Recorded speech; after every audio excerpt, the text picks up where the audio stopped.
There are still so many places for us to explore.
We haven't been back to the academia in a while.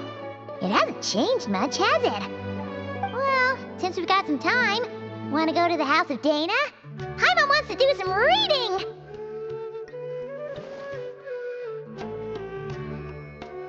Ha! So you noticed! Well, you're too late.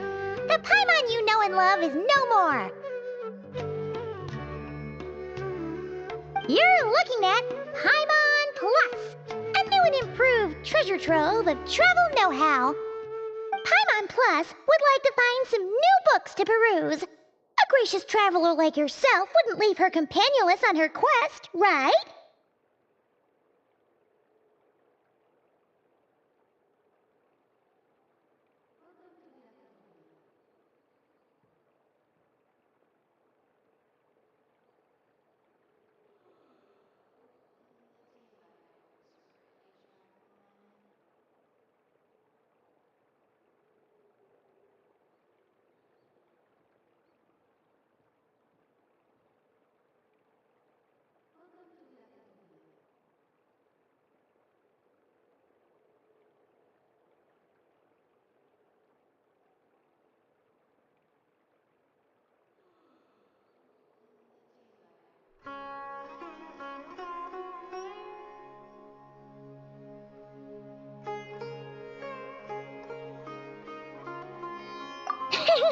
Come on, this way!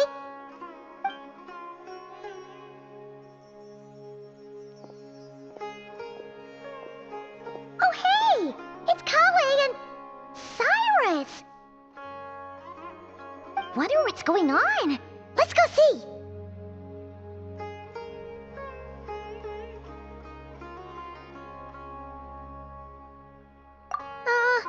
Well, you know what they say? Learning is a lifelong quest. Which means there's always another chance to read a book. But you never know when the next chance to reunite with an old friend will come along.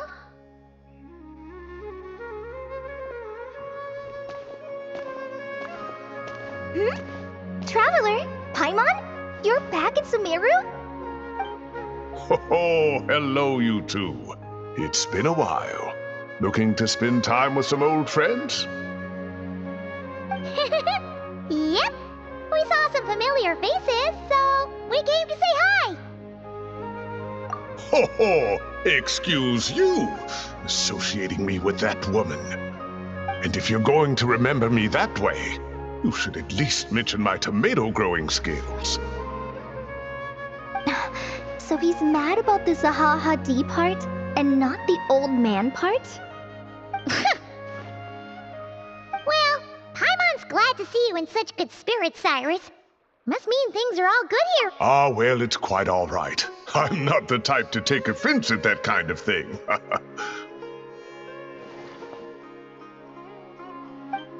You definitely are.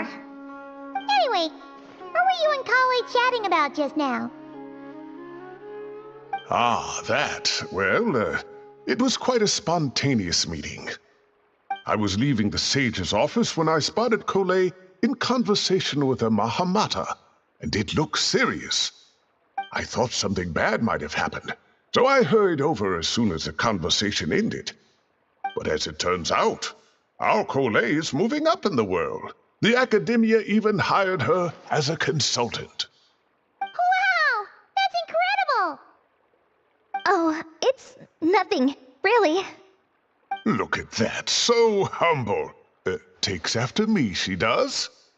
Not at all. Not at all. No, wait. I didn't mean that to sound like I don't think you're humble, Mr. Cyrus, because of course you are. I just,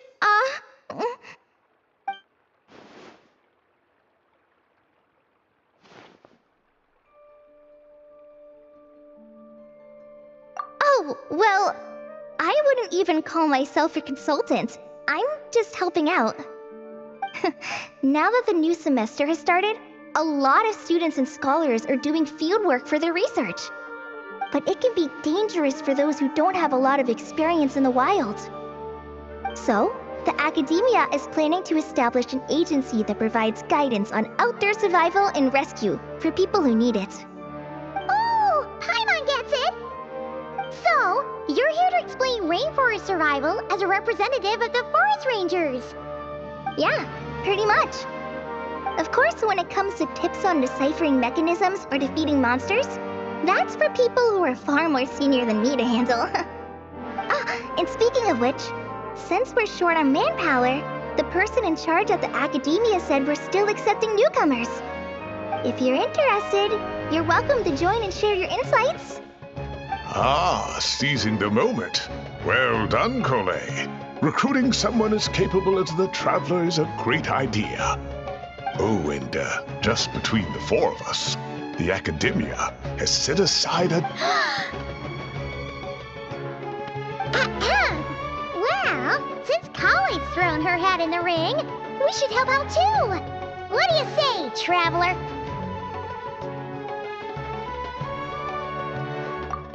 Great!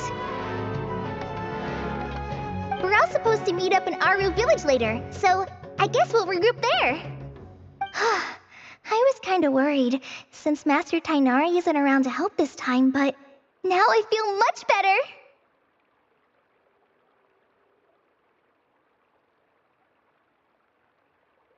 Yeah, even if you don't trust the academia's eye for talent, you can trust ours for sure. And mine, of course. I have as good an eye for people as I do for tomatoes. Well, there you have it. Thanks, everyone. Oh, speaking of Tainari, how are things with him and the others? Good, thanks! But Master Tainari did mention that Sino and Sethos were heading to Gandharvaville. I'm not sure if it's for work or something else. Huh, knowing them, could just be to play some cards. I'm not sure. Apparently Sethos is bringing someone else with him too. But with my academia commitment, I didn't have time to ask for more details. Huh, well now Paimon's curious. Should we go check things out, Traveler?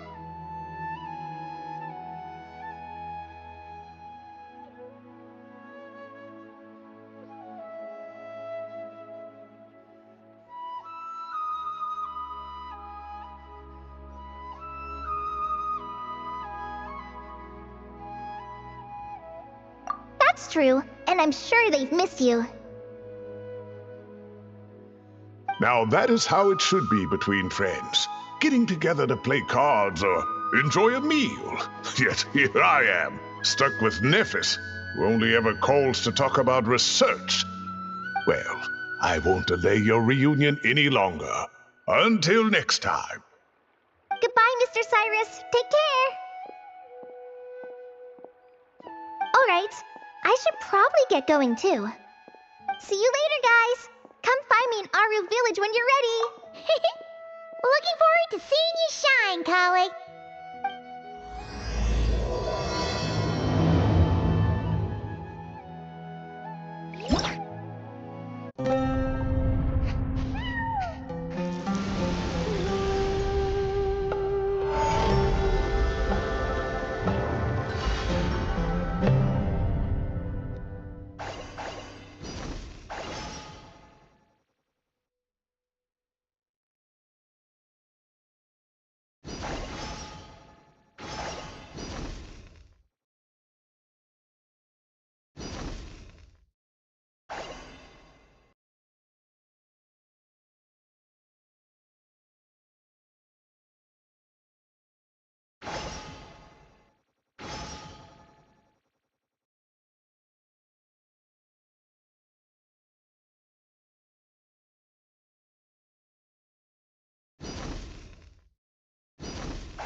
Traveler, Paimon, over here!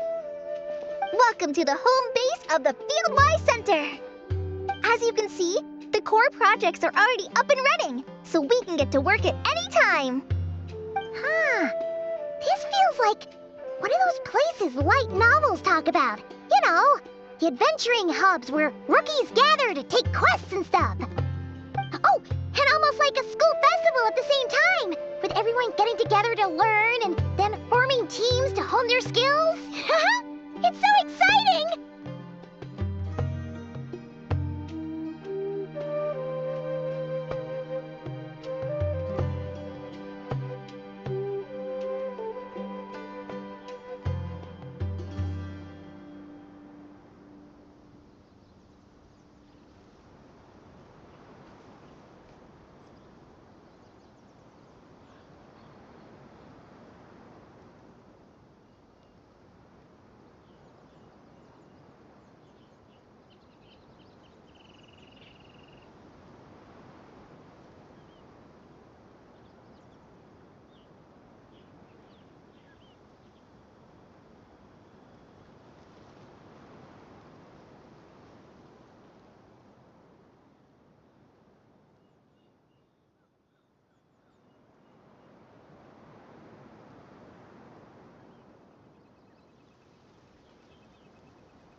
Well, this place isn't quite as decked out as a school festival, but Master Tainari said the academia plans to be generous with the resources. Anyway, before students and researchers head out on dangerous field missions, they can come here for advice and emergency training. We even have professionals on staff that can join their teams to serve as guides or safety personnel. Yeah, you can think of it like a forward operating base, equal parts theoretical training and field practice. We'll familiarize new recruits with potential challenges in the wild and take them through drills so there's no reason to panic during the real thing. Amber, you're here too?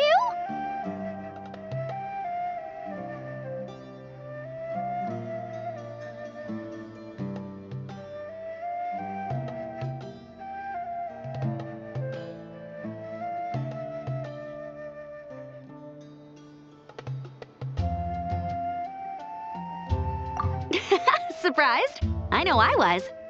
I'm off duty right now, so I was planning to just drop in on Kali for a bit.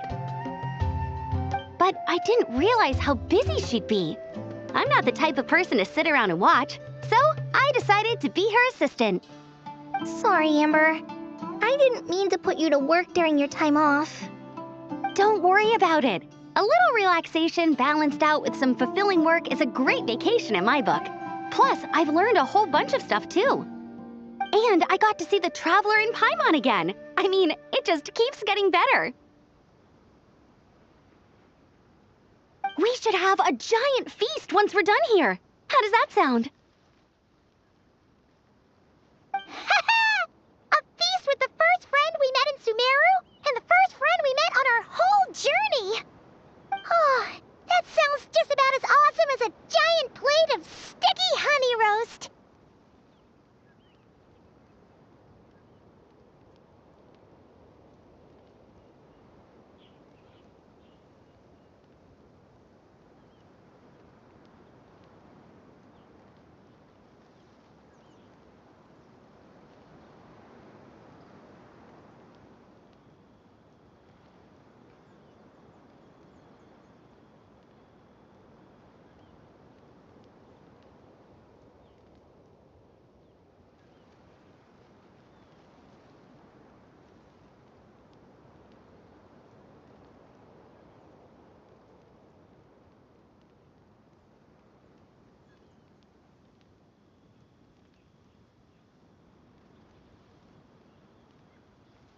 All right, down to business then.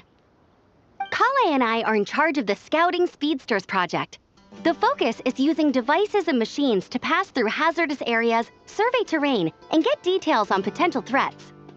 Plus, Amorta research indicates that during dangerous situations, having the support of an adorable companion can help set adventurers' minds at ease and prevent excess nerves.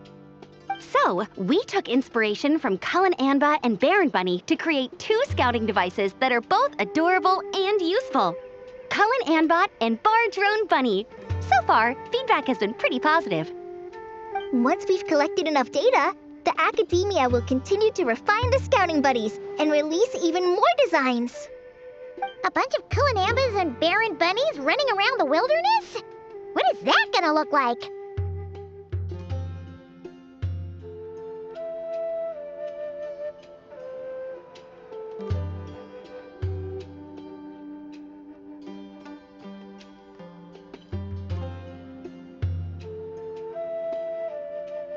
Plus, with you to guide our 2 little scouts, we'll be able to obtain some great data. Once you have a more complete understanding of the Fieldwise Center, you should come test them out. Now come with me. I'll introduce you to the other consultants. Oh yeah, the lady with the greenish-blue hair also has a super adorable device over there. But it does something completely different than our scouting buddies. I'm looking forward to seeing it in action. Oh, hey! Another familiar face! Come on, let's go say hi!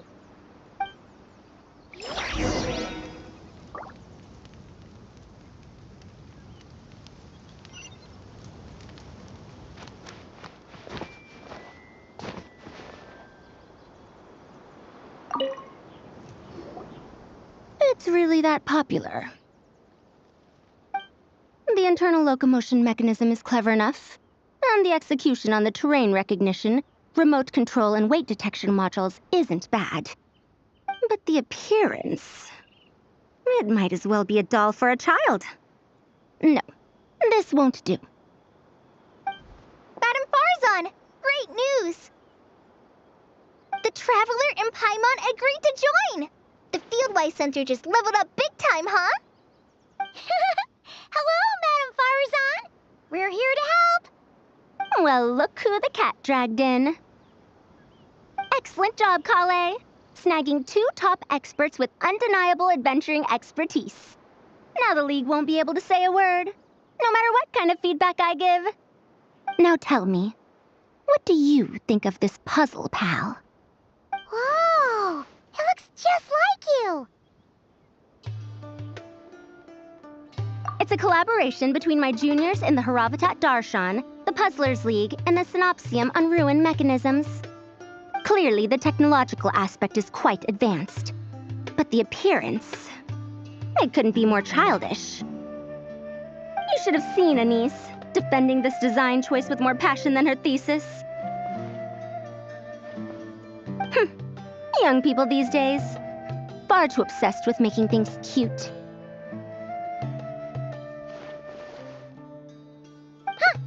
Paimon kinda likes it! Kali and Amber were just saying how cute companions can help adventurers stay calm. With a doll that looks like you by her side, Paimon thinks she could go adventuring in a super dark ruin and not even get scared. Well, that line of thinking does have merit. And I suppose choosing this particular appearance is a sign of their respect. For me. Still, there are adventurers who place greater emphasis on reliability and technical composition. People like that don't just want their devices to be able to survive an avalanche, but to look the part. And for their appearance to reflect the high-tech composition. The fluffiness of this puzzle pal, on the other hand, doesn't give the impression it would be a reliable or formidable device. The appearance may even be distracting. Now picture this. A thick metal casing, square in shape, with a matte finish and openings to showcase the complex technical composition. That would have much more visual impact. I'm the perfect example of this. I have a youthful appearance, and so people question me on occasion. If I had a head of white hair instead, things would be different. Really? Then, you want Paimon to talk to them? She has white hair. What? No! That's not the same thing. I didn't realize you had such strict views about this, Madame Farzan. Huh? So, even you prefer this version? Well, if that's what you really think, then fine. You'll have to come back and test it out on some puzzles, Traveler. I'll rate your effectiveness in using the device and come up with a user manual based on your performance. As for improvements to its appearance, long-term observation is required, so I'll put that aside for now. I've already selected a few of the most suitable domains, so we can begin the puzzle-solving process at any time. Thanks, Madame Farzan. I'm just gonna take the Traveler and Paimon to see the final project. But it shouldn't take long. Don't worry, Kale. You're the one in charge here. Just make sure to pace yourself. Once things calm down, come over to see me and we'll have a nice chat. I'll even treat you to some snacks from back in my day. Snacks! Paimon's in! Paimon's in! Thank you, Madame Farzan. I'll bring a few boxes of floral tea as well.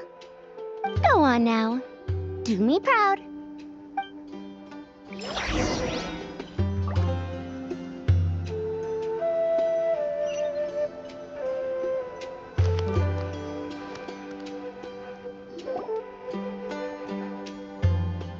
This last one is a long-term project we're calling the Security Division. Thanks to General Mahamatra Sino, we've been able to bring Dia on as the instructor and Candace as the coordinator. They're putting together a combat test right now, but they should be back soon. Hey, looking for us? I guess we showed up right on cue then. Wait, the Traveler and Paimon are joining as well? That makes things a whole lot easier. Sorry for keeping you waiting, everyone. But we managed to bring back some good intel. Intel? Huh. This is starting to sound intense.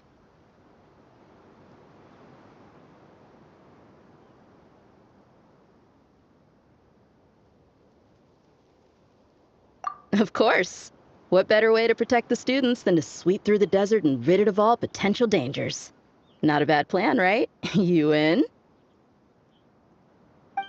Not the best time for jokes, Dia. Besides, when it comes to striking down danger, the Traveler is a woman on a mission. Defeating anything that might pose a threat? Oh, even if the Traveler worked non-stop, that could still take years. He'd have to stop traveling. Oh, Paimon doesn't even want to think about that.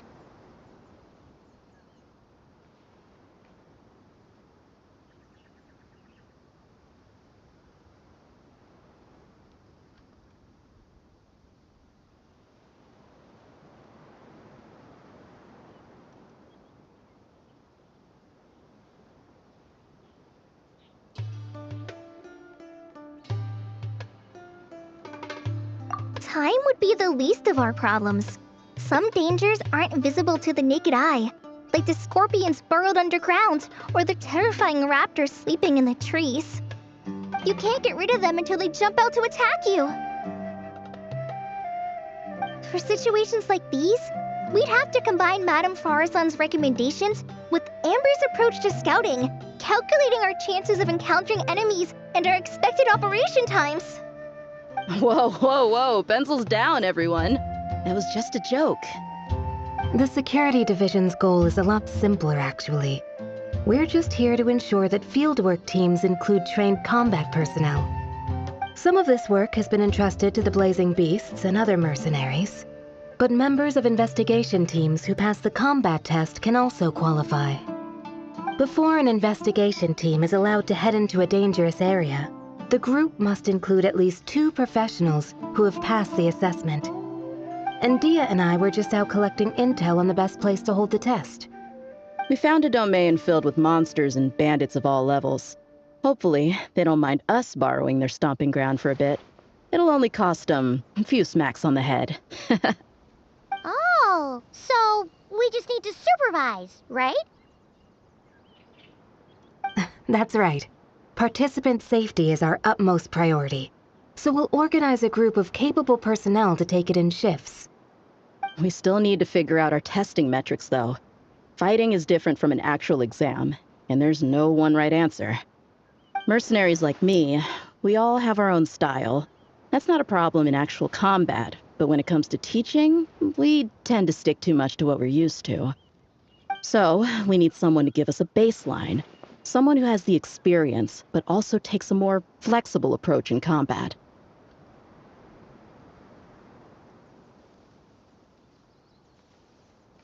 Yeah, based on what you just described, the Traveler seems like the perfect person for the job. Great. Working with you is always a pleasure, Traveler. Smooth as butter on a steak. Don't forget about compensation for the Traveler in Paimon, Dia. You agreed without doing the math first. It's fine. We'll just split the funds Kale wrangled for us, 20-80. 10 for me, 10 for you, 80 for the two of them. Wait, we're getting 80%?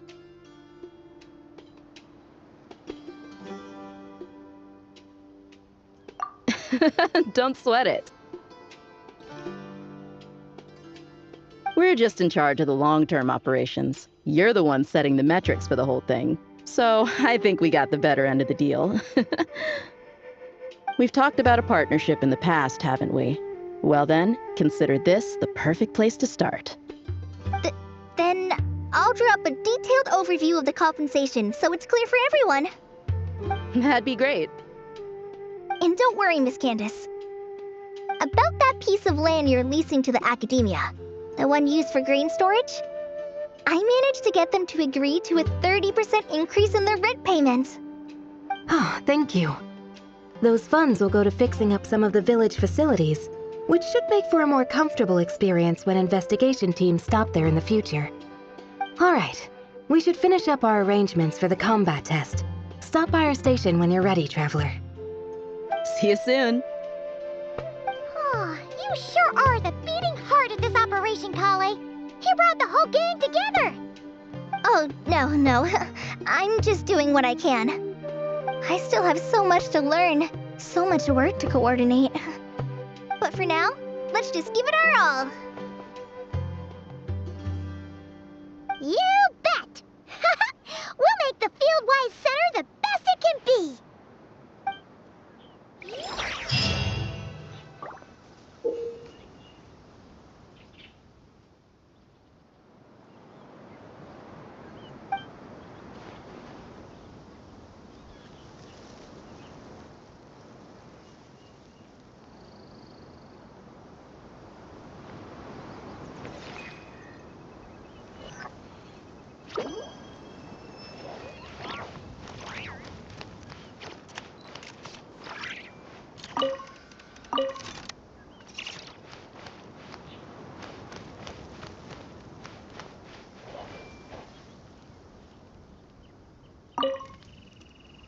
Hey, ready to do some quality assurance on our test questions?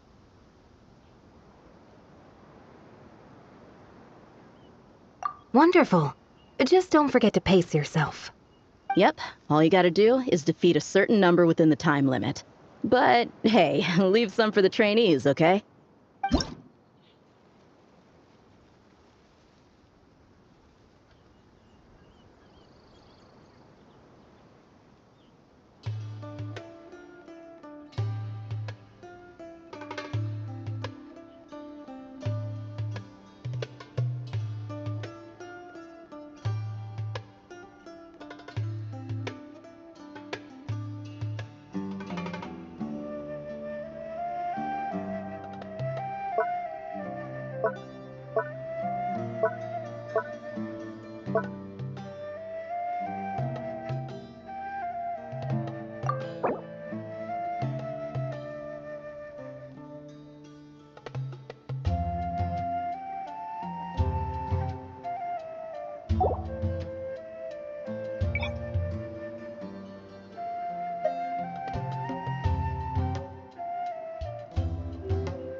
Rise with the sun!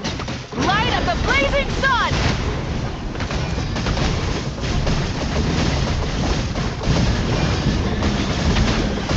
Incinerate! As you wish, main Fräulein. Hey! Make yourselves at home! Rise. Burn it down! Opening box of Adepti tricks. Pyroclastic surge!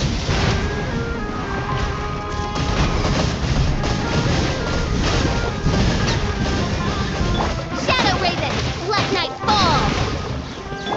I see everything! The Temple of Wisdom! Rise with the sun! No rest for the wicked. Orders given. Orders received. Go. By royal decree! Midnight Vent.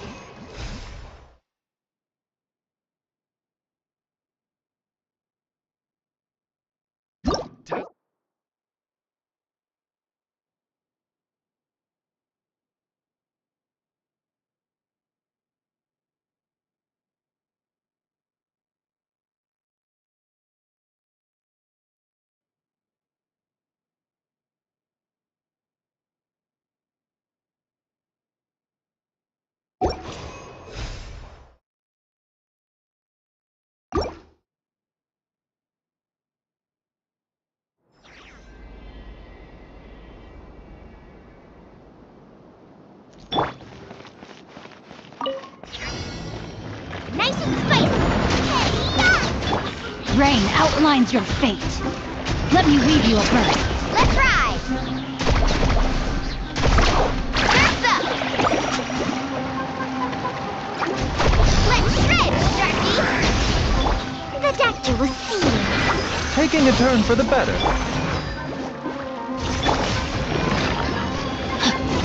Body and mouth. No, my sword. Carving wave!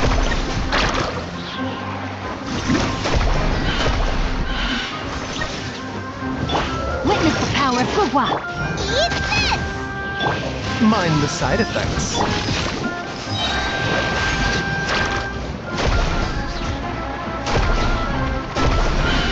Check this out!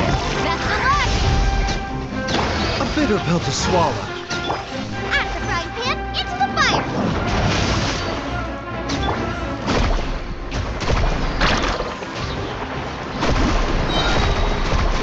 Catch an epic wave! Whoosh! The doctor will see you now. Remember, health comes first.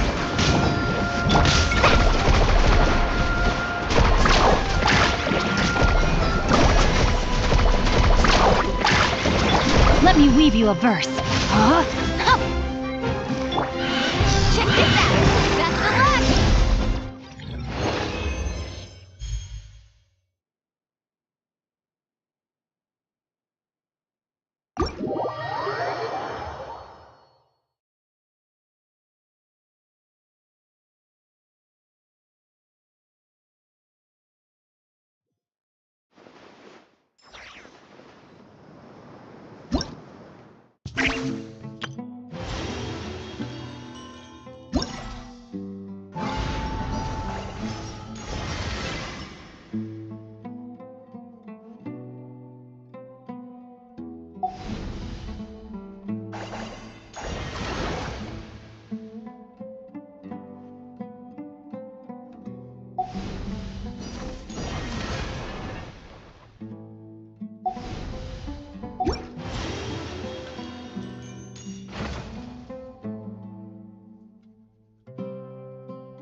Looks like the whole gang's here. Oh, and Layla's here too. But, oh, she doesn't look too good. Did something happen?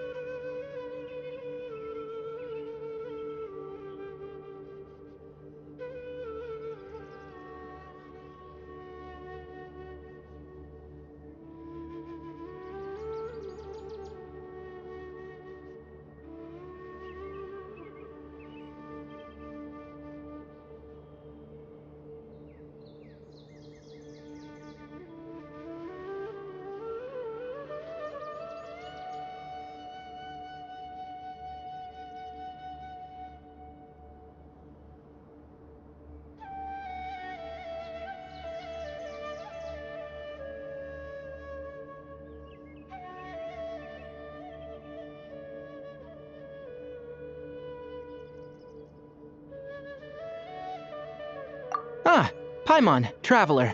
It's good to see you. I'd welcome you like a proper host, but I'm a bit busy at the moment. Apologies.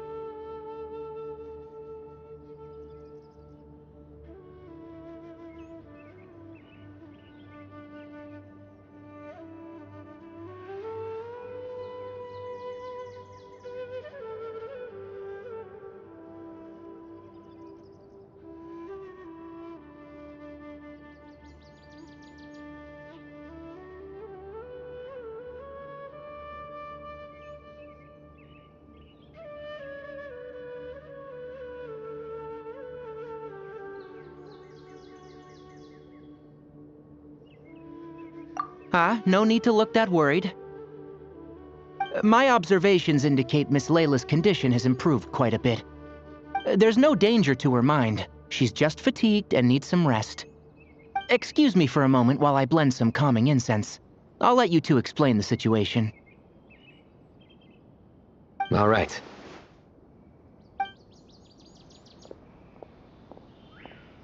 What happened was, Sethos and a few members of the Temple of Silence rescued Layla, who was out in the desert trapped in a state of delirium.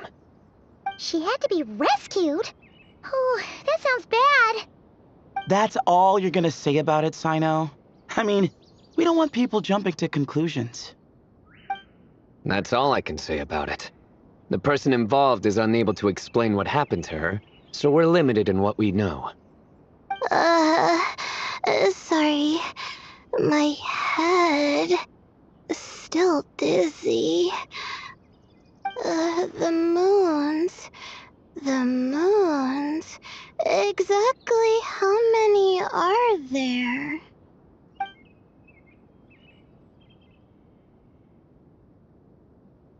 She's been repeating that phrase over and over again, but she can't seem to remember what happened to her. We tried a few things back at the Temple of Silence, but we couldn't recover her memories. Her symptoms are kind of similar to researchers in the Satyavada life state, so we brought her to Tainari to see if our veteran forest watcher had any other ideas. Tainari is pretty much our last option, so let's hope he can help. The good news is, even if restoring her memory is a no-go, we can help with the headache at least. Jur was in a similar state when we found him, delirious and mumbling to himself, but he's more or less back to normal now. Sorry, I should give you some context first, huh? We should let Miss Layla get some rest. Come with me, you two, and I'll introduce you to the other victim of this incident. Good idea. I'll wait for Tainari here and keep an eye on our patient. All right then, this way.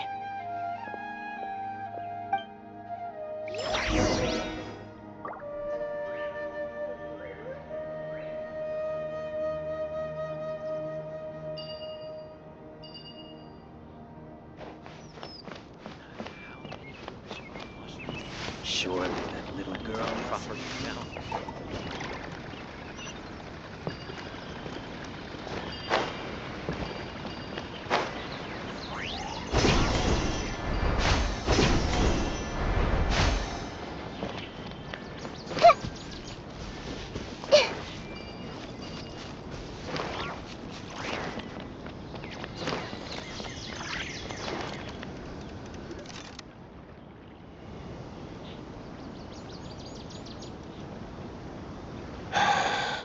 Who did the Ajalenok nut offend? I just don't get it. Hey, Jer. Still musing about Ajalenok nuts, huh? Want me to have Sino come over and tell some jokes? Might help distract you. No. No need. I'm done.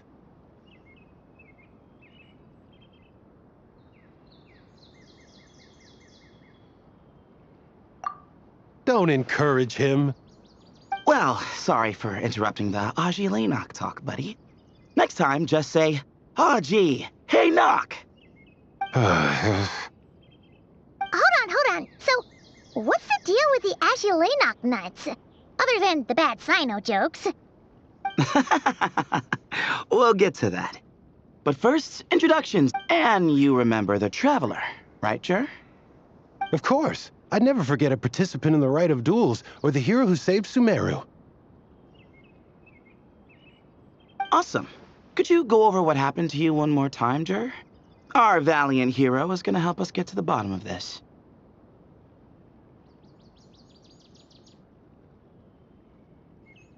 Might as well join since you're here, am I right? Just hear him out. You're gonna want to uncover this mystery once you do. I bet on it. Well, I was on an expedition in the desert not too long ago, when I got caught in some quicksand. Later, it became obvious it wasn't normal quicksand because instead of sinking to my death, I fell into an undiscovered ruin. In my panic, arms and legs flailing about, I suspect I touched some things I shouldn't have. Because in that brief moment, an enormous amount of information came surging into my mind. I would hesitate to even call it knowledge, because my brain had no capacity to process the information. To use an analogy, it would be like trying to stuff thousands of Ajalenok nuts into a small water skin without it bursting. Sorry again with the Ajalenok nuts, I know. It's fine. We're getting to that part of the story anyway. True. Well, just as I was on the verge of madness, a single phrase broke through the storm of thoughts in my head. It was a man's voice saying, "Don't eat Ajalenok nuts." What?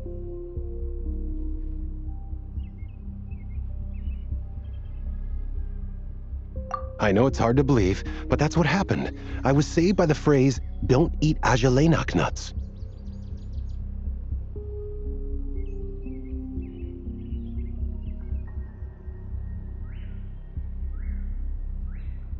I'm not sure. I'm not even certain it was a man's voice. It's hard to remember now that I've been repeating it so much myself. Anyway, the good news is I no longer feel like my head is going to explode. Of course, the bad news is that phrase has been stuck in my head for the past few days. Wow. But doesn't it have the opposite effect? Like, the more you say don't eat it, the more you want to eat it? Yes, that's exactly right. Whoever the voice belongs to, I don't know what his deal is with those nuts. Well, the world's a big place. There's bound to be people who don't like sweet stuff. I suppose. Strangely enough, I'm starting to think the voice belonged not... A cat? How? That's the question, isn't it? What would a cat be doing in an abandoned ruin like that?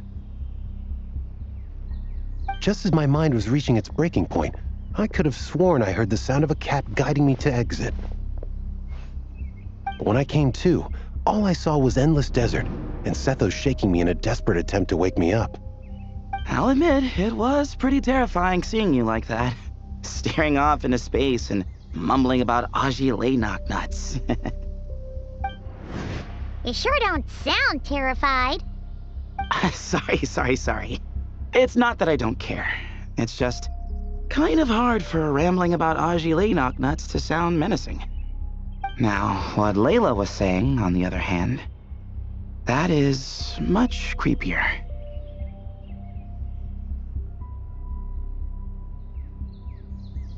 Exactly. The unknown is what breeds fear. Ajalenok nuts are familiar.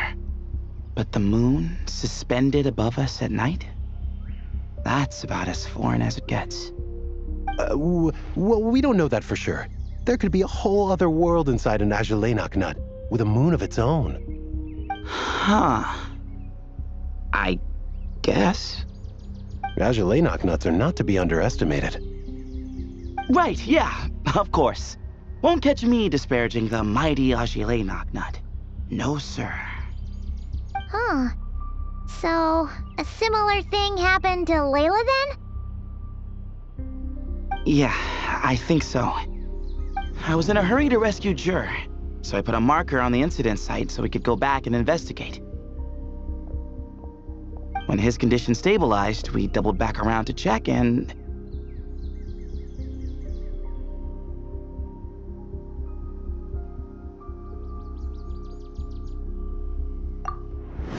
Exactly. Multiple victims with the same symptoms at the same location. It wasn't hard to conclude that something is seriously wrong with that place. So, after we got Layla out of there, I had the Temple of Silence put up a warning sign at the scene and send patrols to watch the area. Speaking of, Sino, Tainari and I are going to head back there and investigate once Layla is stable. So as per usual, you're here just in time.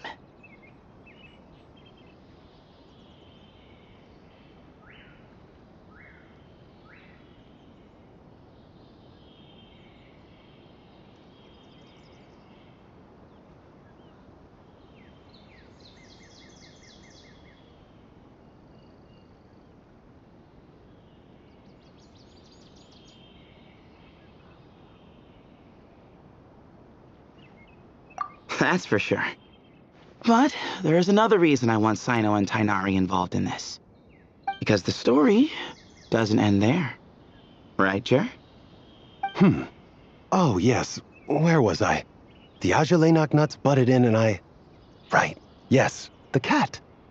As I followed the cat noises, the voice said something else. So, there are those from Tula who still endure. I thought that was strange, of course, because, well, was the voice referring to me? Records of my ancestry are rather sparse, so I'm not sure if my bloodline even traces back to that place.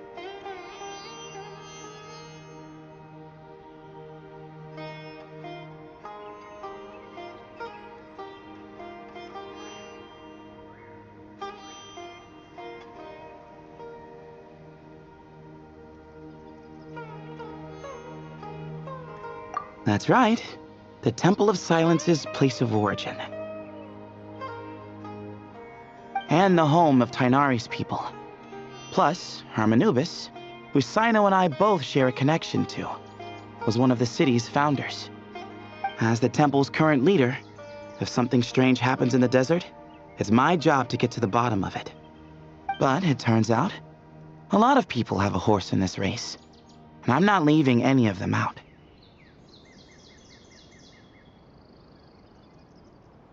See? Knew you'd join. But yeah, that's all we know about Jur's situation. Tainari should be done on his end. Let's head back and check on Miss Layla.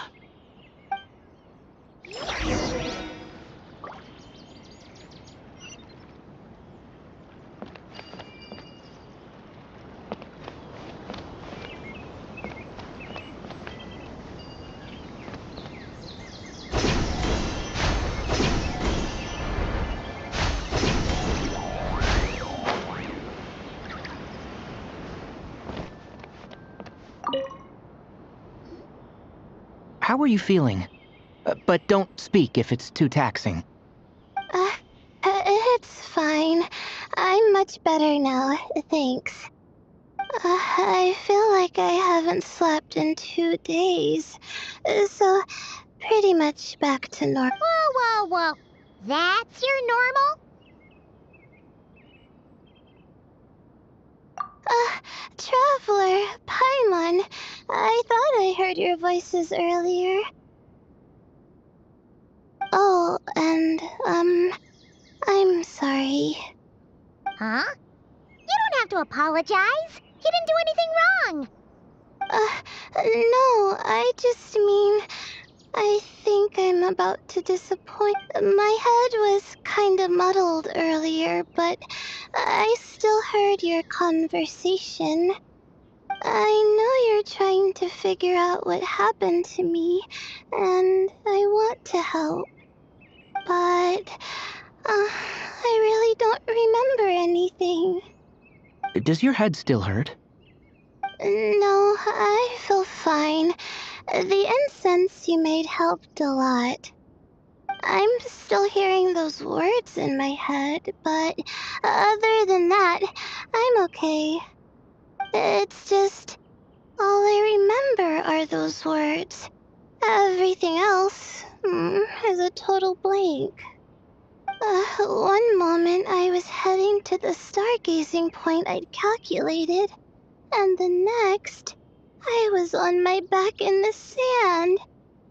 The same phrase playing over and over again in my mind. How many moons are there in the sky? Sethos, did your friend Jur suffer from memory loss too? Not really. His memories are blurry, but there aren't huge gaps like this. He remembers touching something. Someone talking, a voice mentioning Tuletula, and hearing a cat lead him to the exit. A cat. Did you hear it too? Huh? Now that you mention it, I think so. It was so soft. I thought I was imagining things. Which means, at the very least, what the two of you experienced while escaping the ruin is consistent. A single sentence repeating in your heads, and the faint sound of a cat. Still not a lot to go off of. Agreed. Oh, is your head hurting again, Layla? No, I was just thinking. Maybe my memories are blank because I was sleepwalking at the time. Sometimes, my friends and classmates tell me about things I don't remember doing, or places I don't remember going. I don't talk about it a lot because, well, I don't even know how it happened. But I don't want my personal circumstances clouding your judgment. So I, just wanted to mention that. Ah, I see. Well, thank you for telling us. But I don't think we need to dwell on that for now. We're gonna check out the site of the incident for ourselves, so that should help us come to our own conclusions.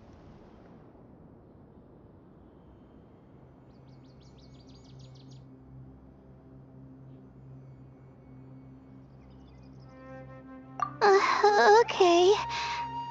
Then could I come too? I have to know what happened to me back there. Sure, but on one condition. You need to be in tip-top shape before we head out. If your condition isn't stable enough before then, I'll have to figure out something else. Of course. No problem. Well, I'm more concerned about Tainari. You sure you'll be alright in the desert? You say that like I'll evaporate on first contact with sand or something.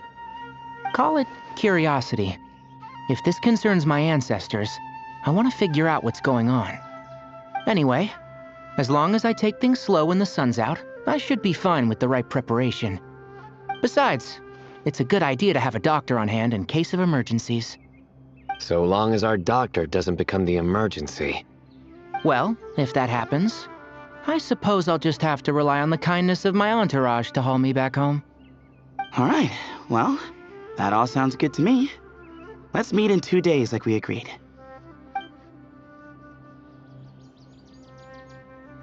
Jer and I are gonna head back to the Temple of Silence to do some research in the meantime.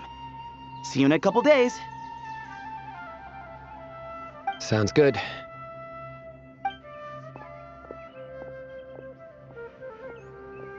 What about you, Layla? If you feel like you need more rest, I can arrange a room for you to stay in. No need. talked enough of you as it is. Besides, I feel a lot better. I should make it back to my dorm, no problem. You sure? Don't push it too hard, or you might end up sleepwalking along the way. Don't worry, I'll be fine. I have other things I need to do anyway, like letting my advisor and classmates know that I'm fine, adjusting my stargazing schedule, things like that. If I don't get it all done, I doubt I'll be able to sit still, let alone stay here and get some rest. I'm not so sure that's...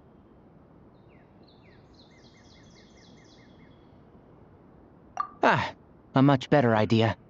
Thank you, Traveler. Of course, if anything starts to feel off, come back for a checkup right away. You'd better listen to him, Layla, or he'll feed you tasteless slop as a punishment. Punishment? You're the one who caught a cold. You're supposed to eat light when that happens.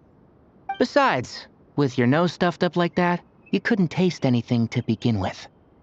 Huh. Is that so? And here I thought it was an in-taste-to-no issue. Should have seen that coming. You're off the clock, so now it's time for puns, huh? Oh, brother, not this again. Don't worry, Paimon.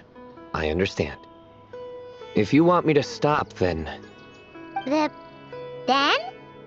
You'll have to call a plumber. Tell them someone's gotta pipe down.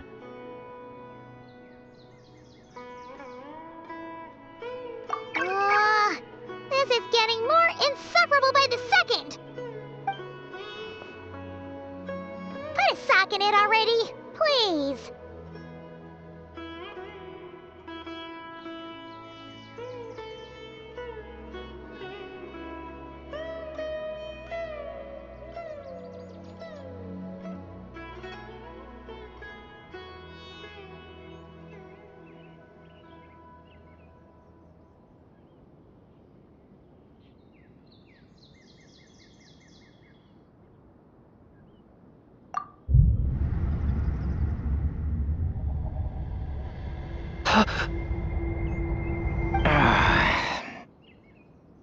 Paimon's done with this game.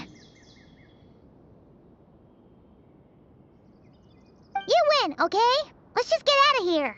Please. All right, you stay safe. I'll try to stay sane.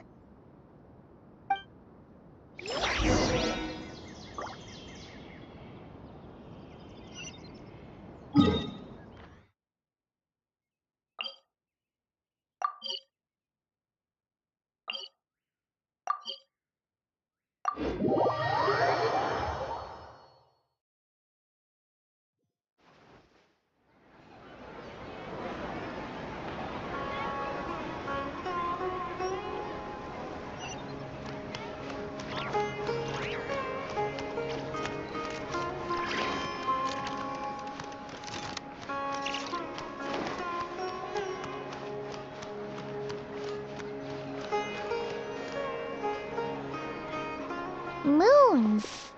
As you knock nuts. Moons. As you knock nuts. Are the moons going nuts? Oh no! Looks like Paimon's caught the brain bug too! She can't stop thinking about those two things! Oh, Paimon's gotta clear her head. But how?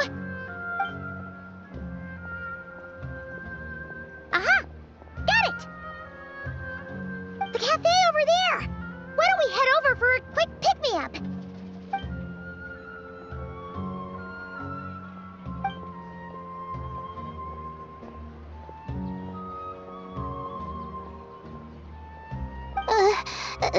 Sorry. I feel kinda tired all of a sudden. Wait! Is it because of all Paimon's muttering just now? Oh, sorry. The coffee will be Paimon's treat, okay? Hey! You make it sound like Paimon's stingy or something! Huh. Well, She'll just have to show you her true colors. Yeah, starting now. You sit tight and take care of Layla, Traveler. Paimon's gonna get us some snacks and coffee. Be right back. Don't go anywhere in the meantime.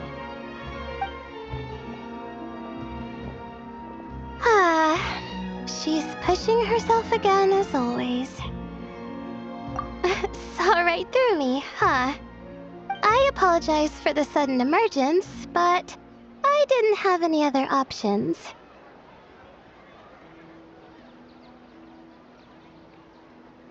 Well, that's true.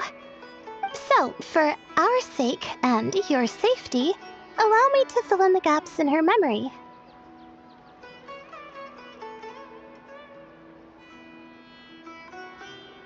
That's right. Layla was already in bad shape, stressing about her new study topic, focusing on the stars instead of her By the time she realized the danger she was in, it was too late.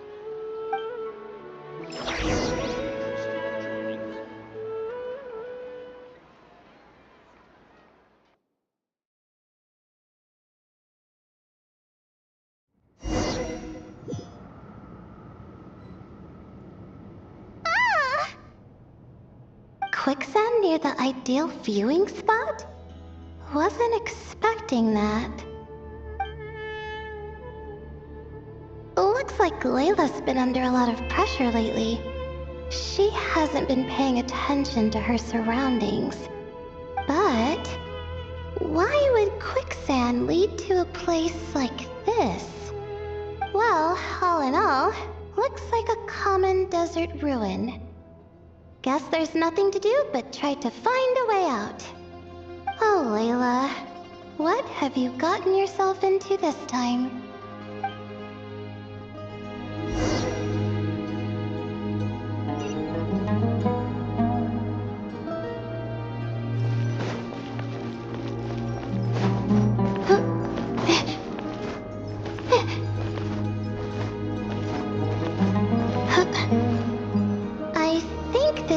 Can be opened using the device next to it.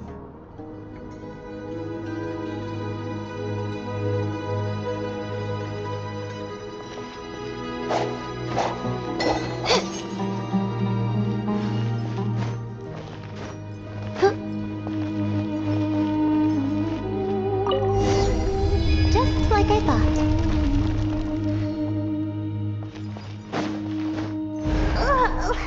What was that? My head. It hurts. Is Layla waking up? No, that's not it.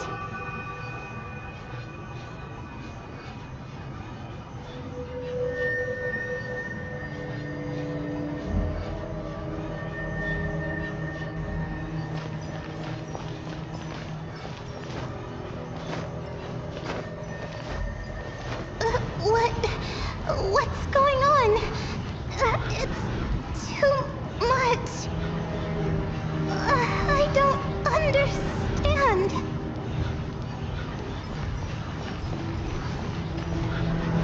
The ground is... Where am I? It's spinning.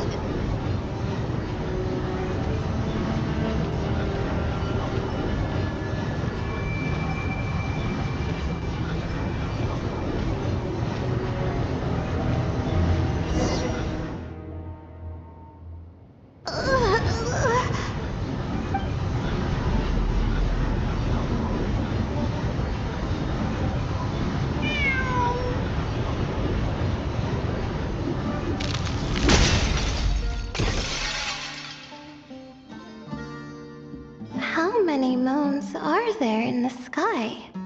How many moons are there in the sky? Okay, information isn't rushing into my brain anymore.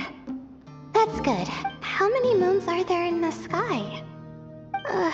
My head hurts, but there are no more dark spots in my vision, and I can see in front of me.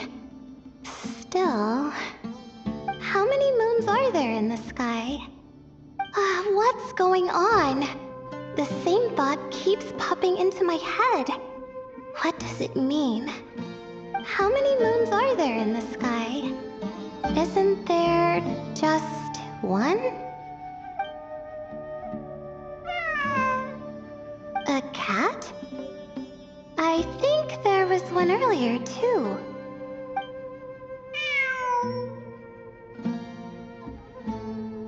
I'm not hearing things. It really is a cat. But what is it doing here?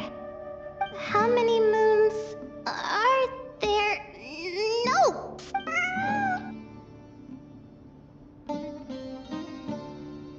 Does it want me to follow its cries? Well, it's not like I've got other options. Come on, Layla. You can do this.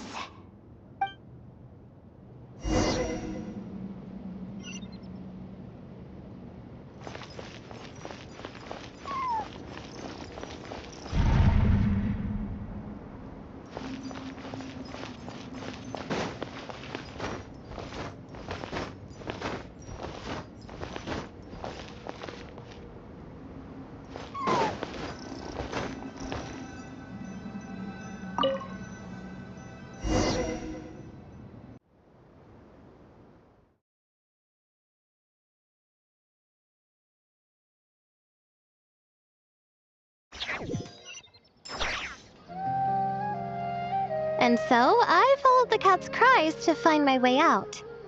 It was quite a kind creature. It didn't even leave until the other me started to wake up. Thinking back, it all started when I touched that device. I've heard fellow students talk about it before, how the desert is full of objects that do strange things. Sometimes it's just a minor inconvenience, but other times devices like that can cause massive trouble.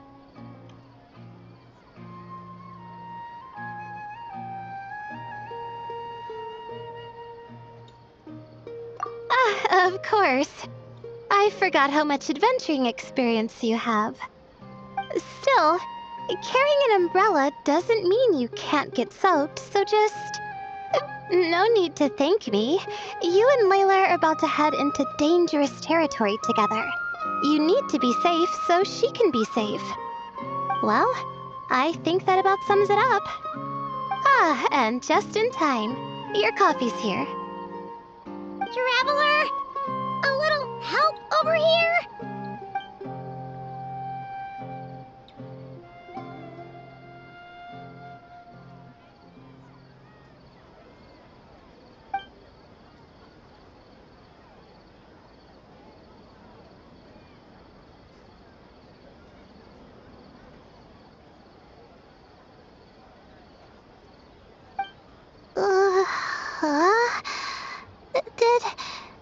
Did I fall asleep?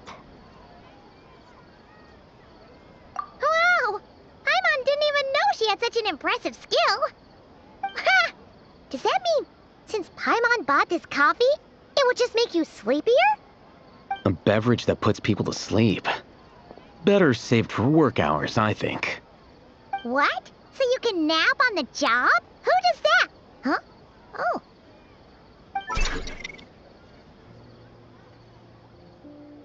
Beep boop. Oops. Oh, hey them. Kame. Nice to see you. Oh, and you too, Marak.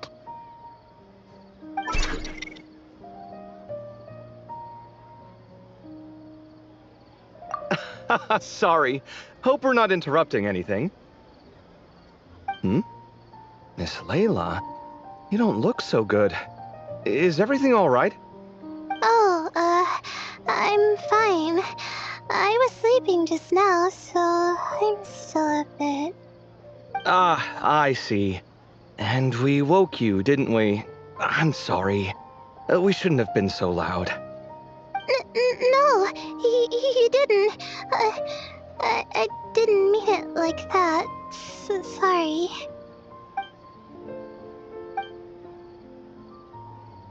Wait, where are you going? You just got here. I'm going to do what I came here to do. Which is? Buy coffee beans?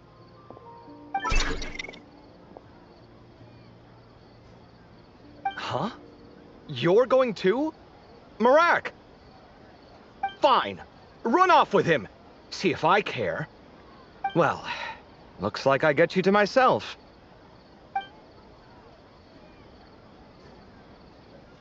It's been a while, hasn't it? How have you been?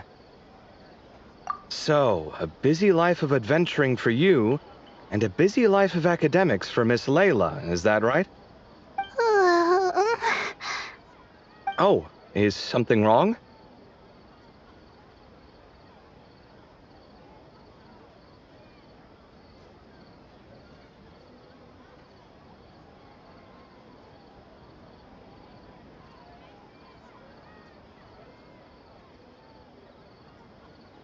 Ah, the desert's not always the friendliest place, that's for sure.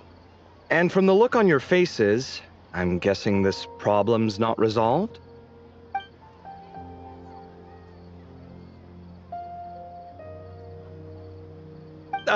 Don't force yourself to talk about it, of course.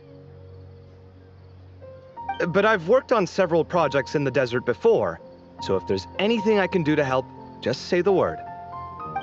No, I don't have anything to hide. It's just complicated, so explaining might take time.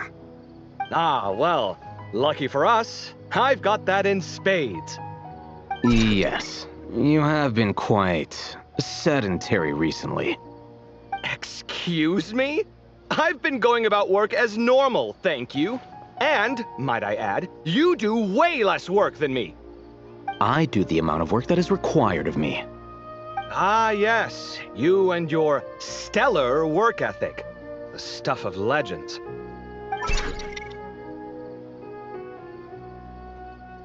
Oh, now look what you've done. I've lost my train of thought. Where were we? The problem in the desert. Wait, you were listening earlier? Oh, we're giving the silent treatment now? Mature, very mature. Continue, Miss Layla. I'm curious as to how this incident unfolded. What did I tell you? This one doesn't have enough to do. Alright. Well...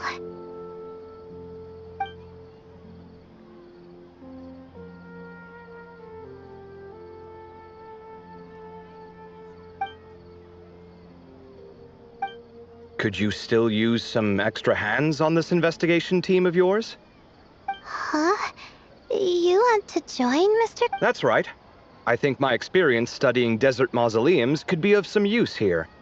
While Hatham's expertise in ancient languages could be helpful too. Besides, I consider you all to be my friends, and friends are supposed to help each other out. Wait, I'm involved in this now? Oh, please, I know you. Half the battle was over the minute you said you were curious. Well, you've got me there. Besides...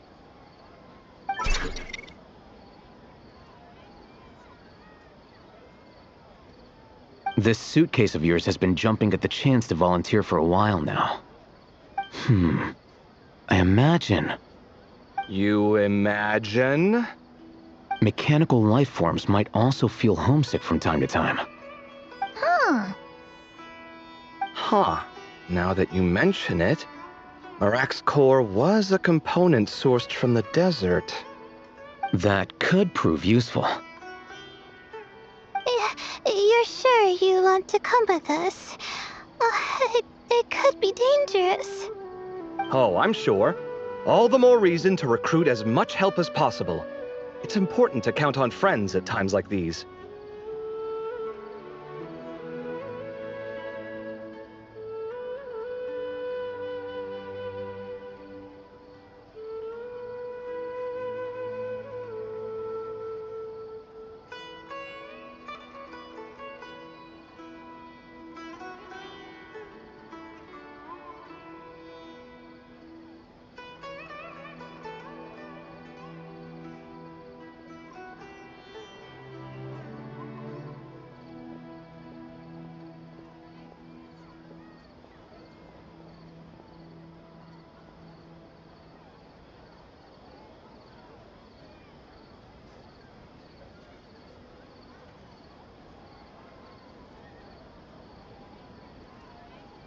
Our pleasure.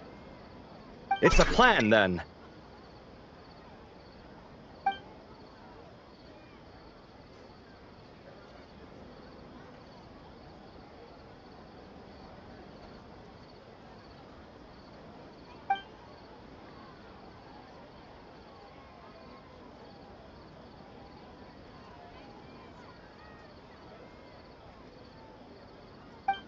All right, we'll head back to our place to get ready. This one hasn't been on a trip in a while. Chances are, he doesn't even remember how to pack a suitcase. I'm not worried. It'll get done. Somehow. Would it kill you to help every once in a while? I do help. It's called moral support. Oh, of course. And I am ever so grateful. Goodbye, you three. We'll see you soon!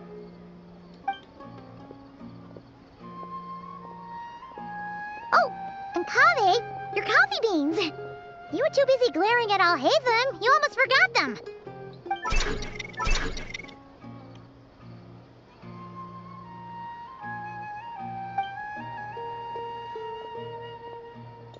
Well, we're pretty close to the academia now. I should be fine. Thanks for the coffee, Paimon. I feel much better now. Right. I'll follow the doctor's orders. Or try to, at least. With the blessing of the stars, I hope we all get a good night's sleep.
Sand is the natural enemy of fire and civilization. In the desert, ruins are all that remain to tell the story of the past.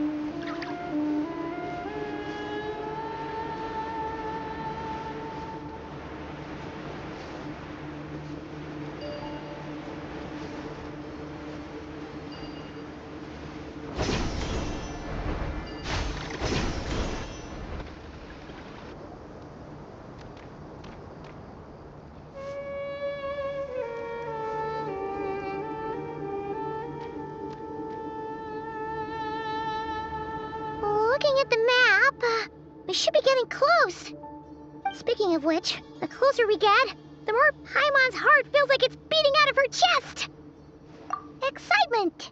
Yeah, sure, that's it. Oh look, it's Tainari and the others. Everyone's here bright and early. Yeah, the desert's a pretty harsh environment. Better to travel at night and beat the heat. Hey everyone, we're here! Ah, right on time. You don't need to worry about me. It's not too hot yet, and I'm properly hydrated. All right, we're just waiting on the two people Miss Layla mentioned, and then we'll be set.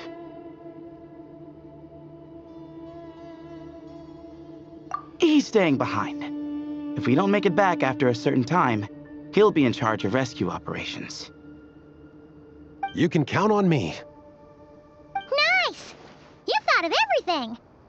Oh, and Cyrus said he'll be in Aru Village, so he's also available if we need help.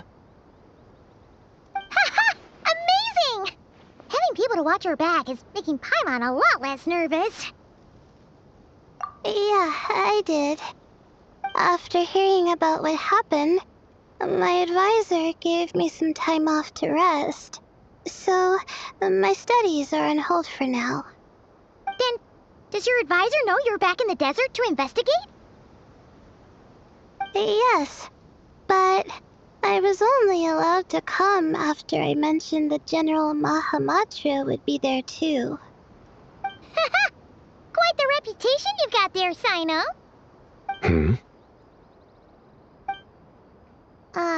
Something wrong? You haven't said a word this whole time. Are you in a bad mood or something? No. Being skilled with words also means being a good listener.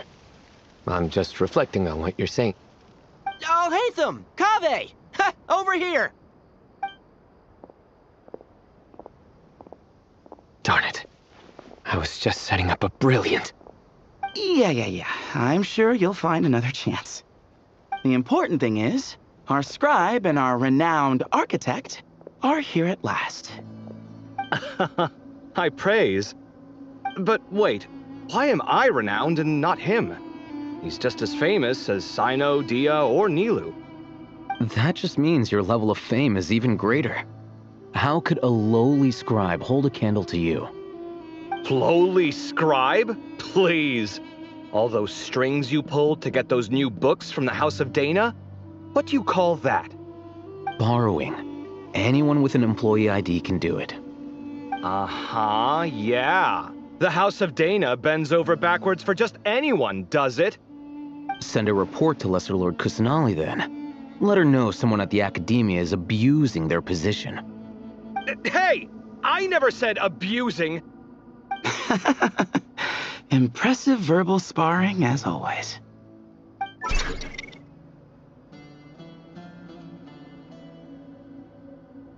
Oh, hello to you too, Marak. Well, looks like your assistant is raring to go, Kaveh.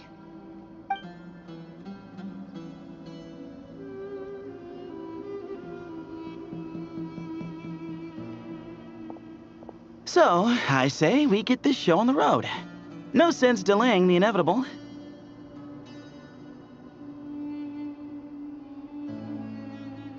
No need.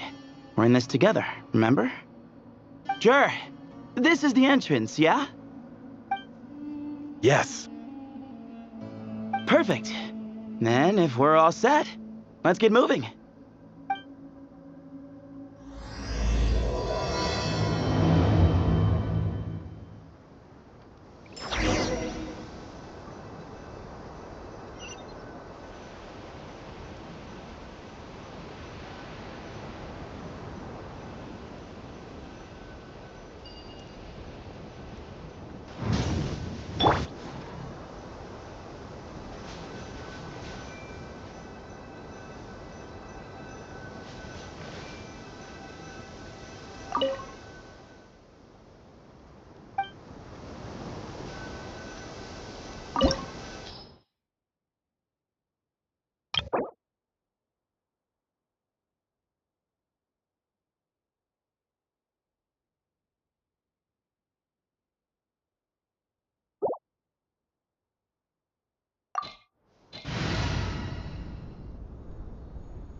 A pleasure to fight by your side.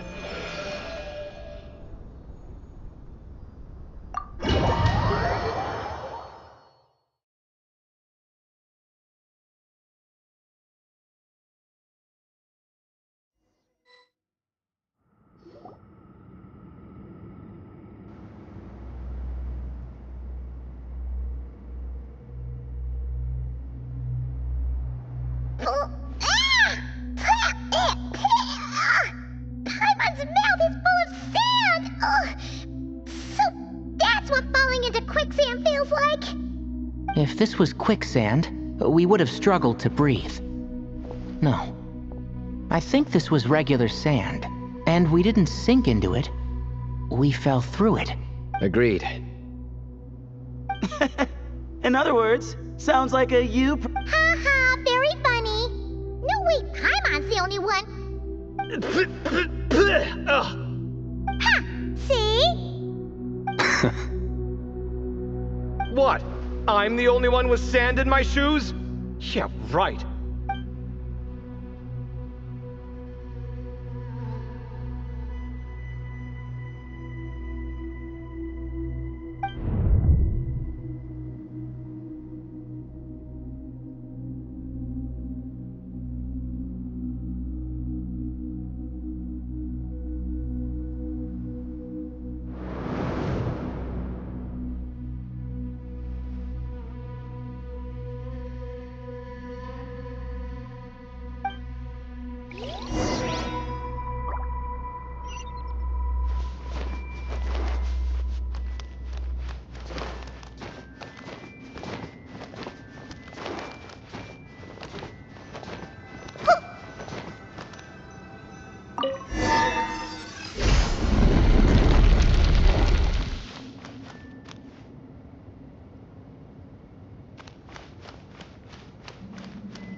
Whoa! There are monsters here?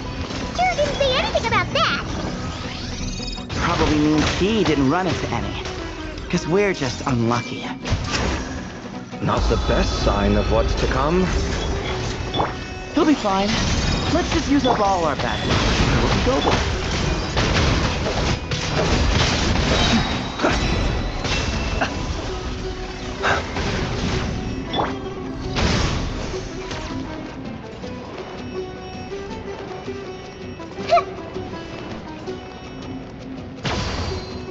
Everyone hold hands.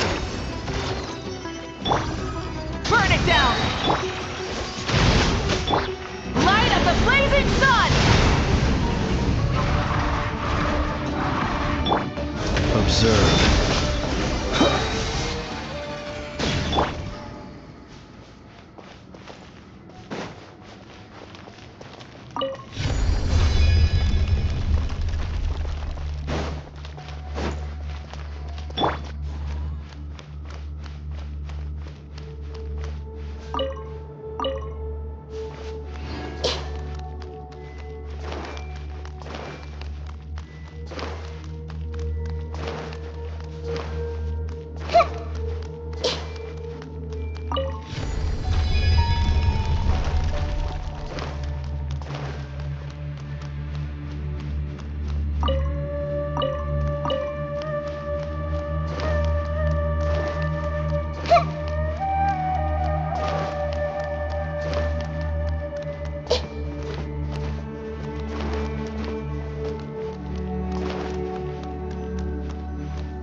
Well, that goes without saying. Fair point. There's just one problem, though. The only way forward is through that door. Oh! Is it time to hunt for a key? Paimon loves this part. Don't worry. With our adventuring experience, we'll find it no problem. Let's get searching.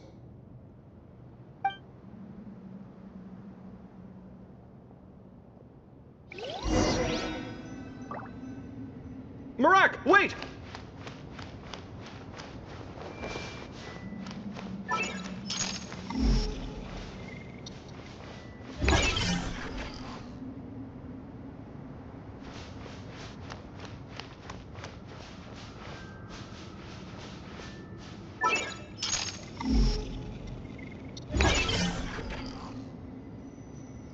Marak seems interested in these jars.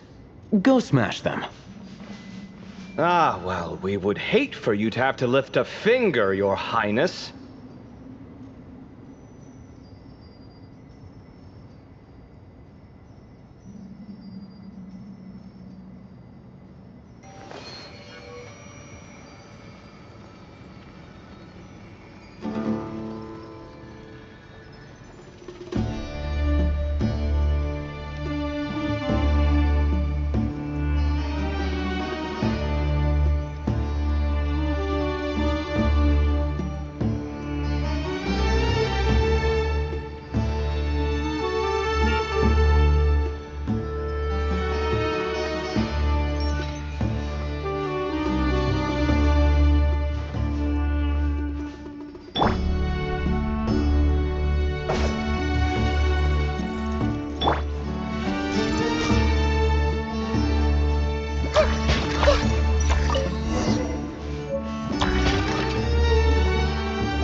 Marak, this isn't really your old home, is it? No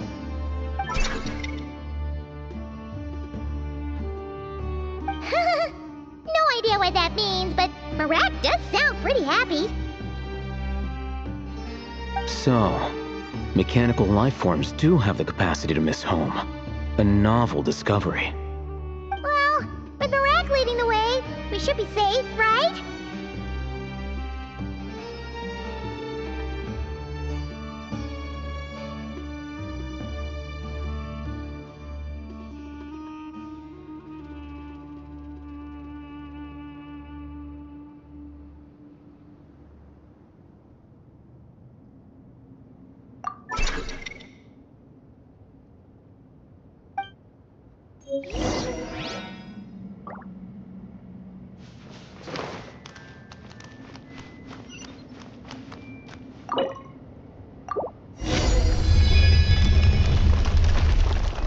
Good thing you decided to join, Kaveh. Otherwise, our investigation would have ended at that door. It was nothing that I did. You should thank Marak instead.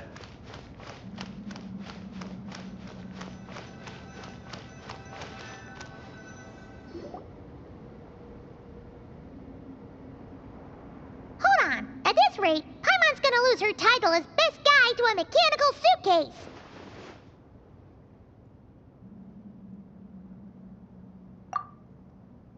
Aw, thanks. Hey, wait. What do you mean, useless? Well, no weird mental symptoms so far. I'll take that as a win. That said...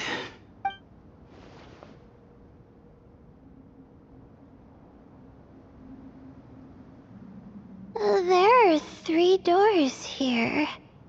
So, we split up. No pun intended on that last part. I swear. Yeah, that might be our best option. Good idea. And the minute things go south, we go back the way we came. Ooh, this is getting exciting! So, who's teaming up with who? Paimon calls dibs on the Traveler!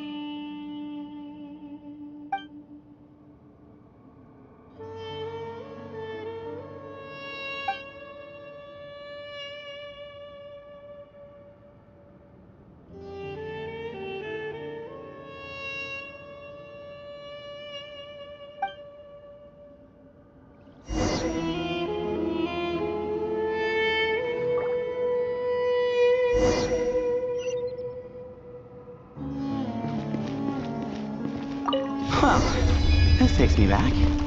Last time we were in the desert together, the 2 of you came all the way out here to gang up on me. Oh? Sounds like someone's holding a grudge. Just what I like to hear. If you're still hung up on that last one, just name the time and place, and we'll have ourselves another thrilling... duel. Huh. What's with the awkward pause? This chamber is huge. I can't even imagine what it's used for. Oh. What's wrong? I seem to have stepped on some kind of stone slab. Huh. There's a pattern on this, but it's hard to make out with all the dust. Huh? Look! The shape seems to match the markings on the ground over there. Let's slot it in and see.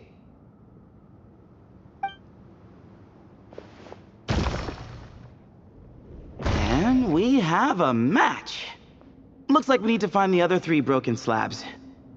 Let's search the area, but be careful where you step.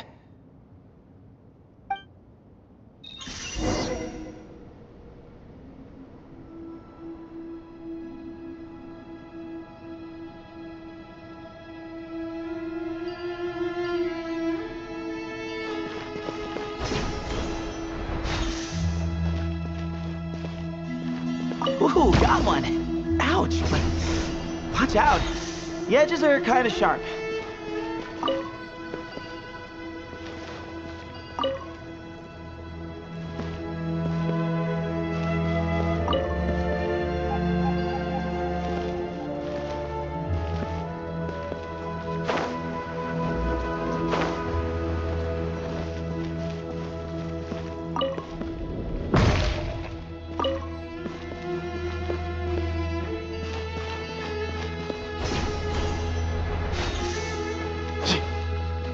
Got the 3rd piece.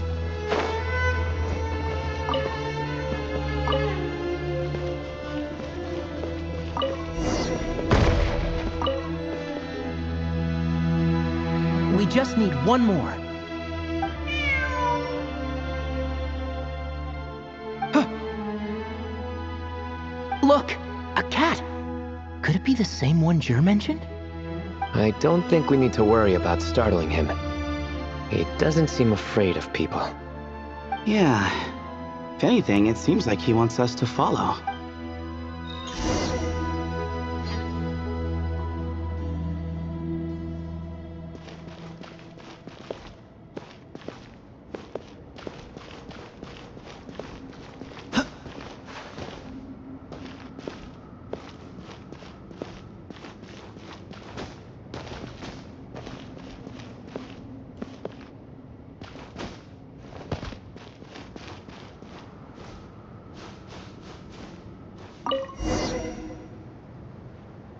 Oh, he led us to the last piece. Who's a good kitty?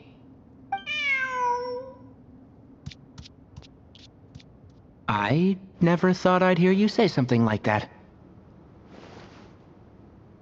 You've clearly never heard how the professor talks to his tomatoes, then.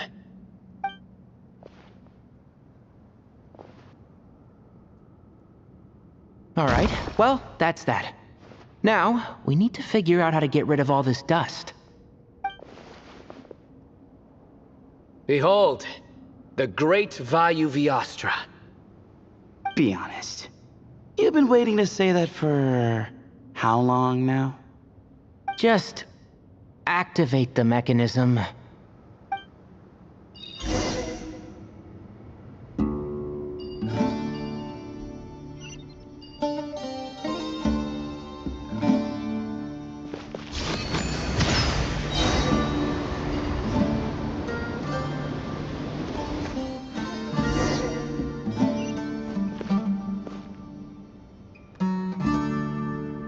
Huh.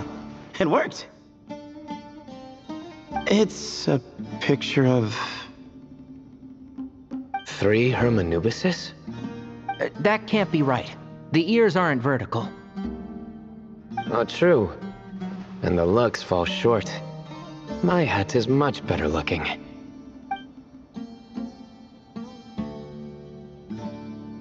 A goat, an ibis, and a crocodile. Oh, wow. Our botanist knows more than just plants. Riveting observation. I was just thinking. These 3 figures look a lot like the 7 pillars of King Deshret. That's right. These are our colleagues. Our what now? You sure about that? Just kidding. But what I meant by that is, these were Hermanubis' colleagues back then. The middle one is the Goat King Harasheth, Minister of Ministers, the god Amun's most trusted chancellor. Records say he was the deputy king of the Desert Sands, chief among the 7 pillars. Someone even more impressive than Hermanubis? I wonder if that ever got his goat. Sorry, couldn't resist.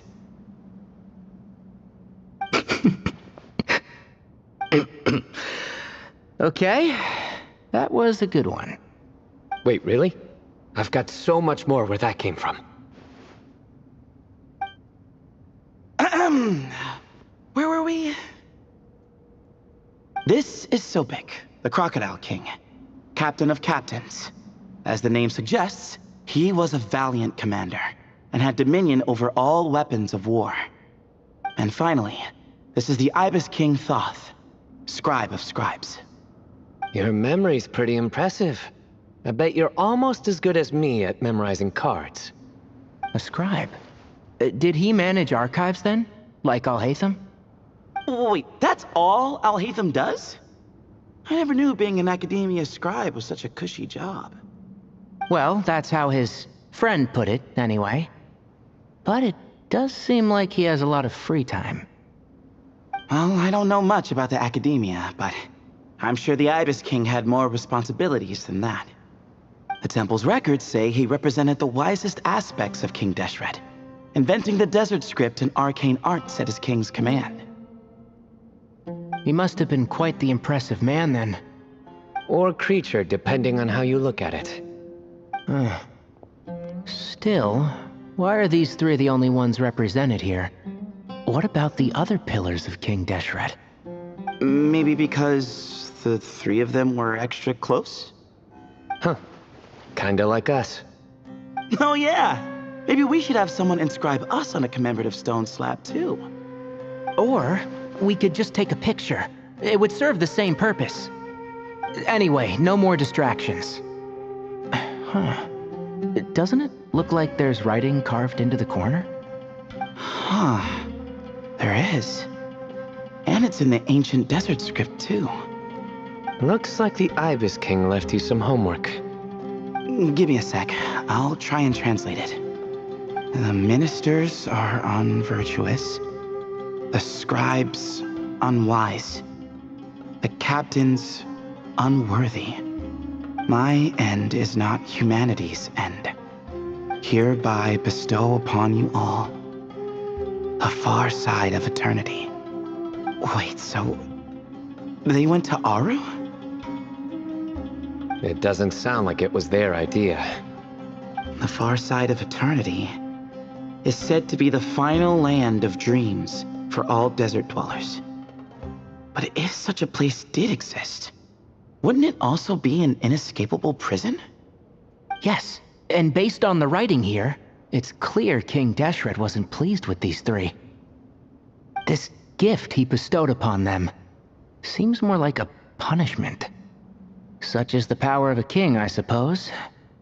Which means the goat's the one who got in the end. Huh. Yep, not as good the second time. What? Impossible. Well, looks like that's all we can learn here. Should we keep going? Yes, no time to waste.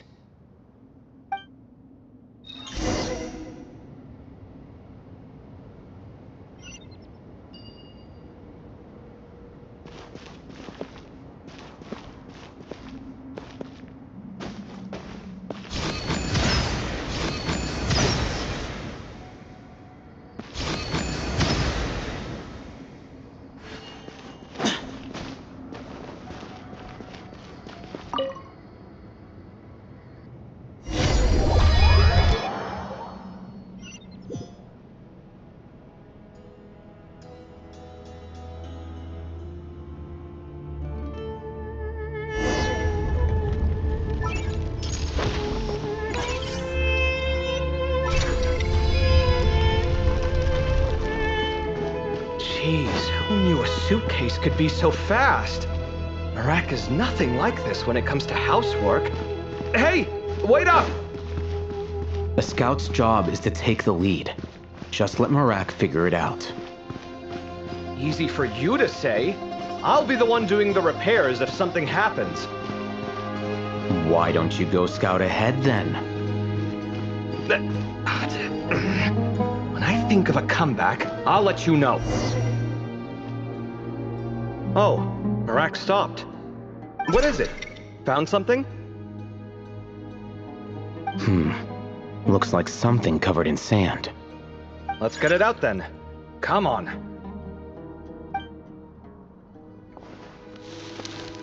Oh, it's a stone slab. Good job, Marak.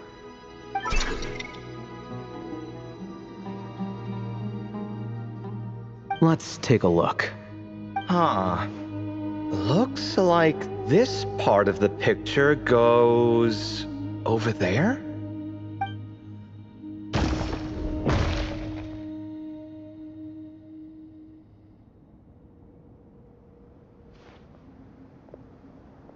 In that case, there must be other pieces. All right, and let's look around. Hey! Why are you... I thought Marak was helping. Oh, so you do know what that word means. Great. Are we supposed to just sit back while Marak... No, I doubt you could do that. Exactly. But I can.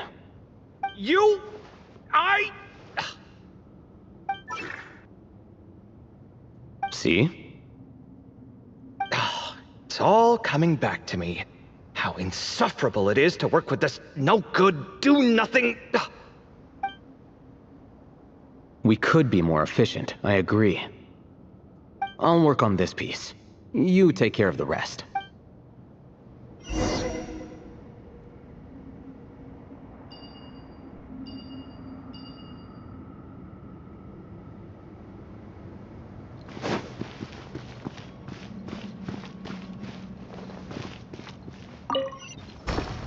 Found one!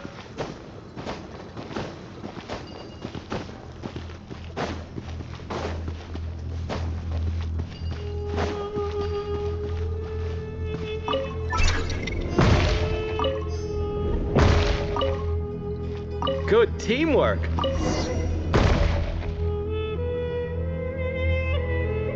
Looks like we found them all. The pieces fit together like a glove. But we can't see what's on them. Turn around. Huh? Look. Oh, I've seen this before. It can create strong winds. Just what we need to clean off the slab. Come on, let's... Hey! Don't worry about me. If I sit here, I won't be in the way. Oh, you don't want to be in the way? Then sit right in front.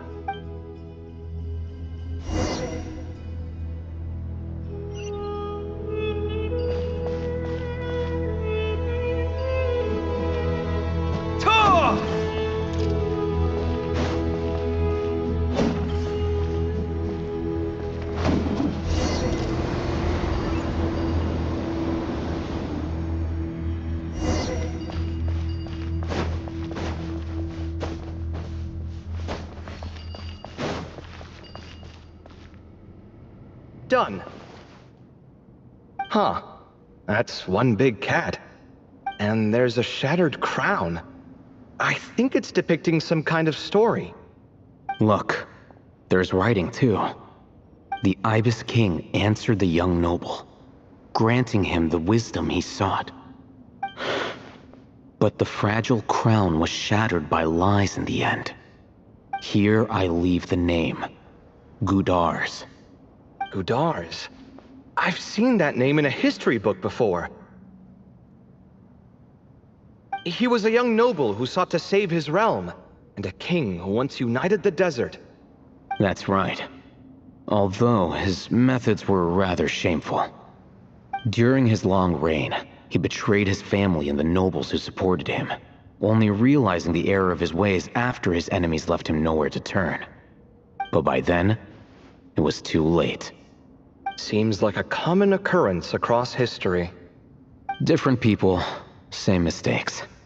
It's an inevitable pattern, destined to repeat.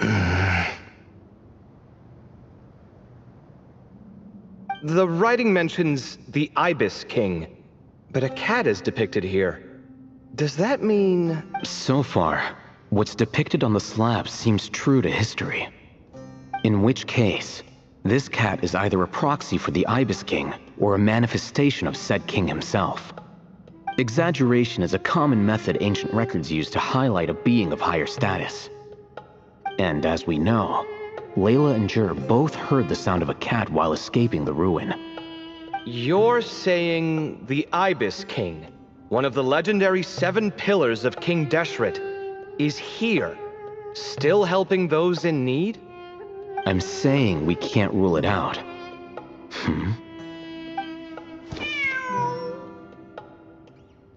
Wait, there it is! The cat!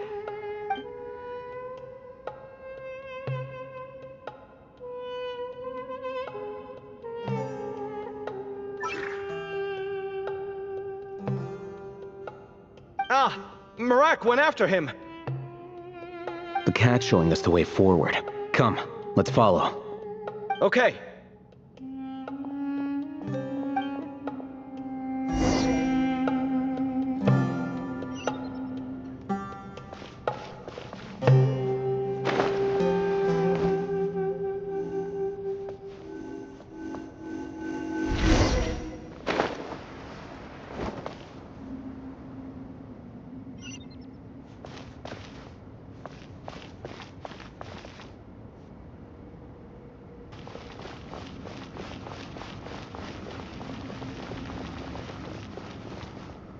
Huh.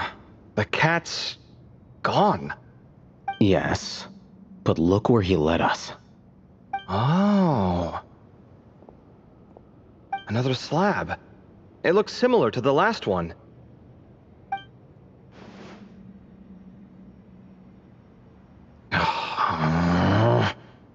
Oh, by all means, take your sweet time. Wouldn't want you to overexert yourself.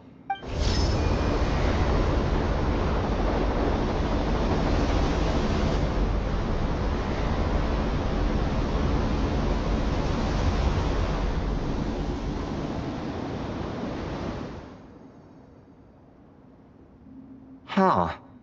The scene depicted here... Seems to be a different tale. The Ibis King answered the Jinn-blooded dancing girl, granting her the wisdom she sought. But enemies plotted to kill her close kin. Snake venom was her self-chosen end. Here I leave the name. Makaira. The Temptress of Woe? You've heard of her? Of course. I don't just sit around doodling all day. She's mentioned in tons of papers about the desert. As I recall, she was given as a gift to the tyrant king of Gurabad, and later seized the opportunity to kill him. After getting her vengeance, she reigned as queen for many years, until her enemies attempted a coup, and she took her own life. That's more or less the version I've read as well. It seems this queen also had dealings with the Ibis King. Yeah, I'm starting to find this whole granting wisdom business a bit concerning. I mean, considering how Gudars and Makaira ended up, it might not have been a good thing. But, at the same time, if the cat guiding us is linked to the Ibis King, then he doesn't seem like a villain either. People are complicated. And the same is true of the servants of the gods, no matter their wisdom or power. Let's reserve judgment for now, and keep moving.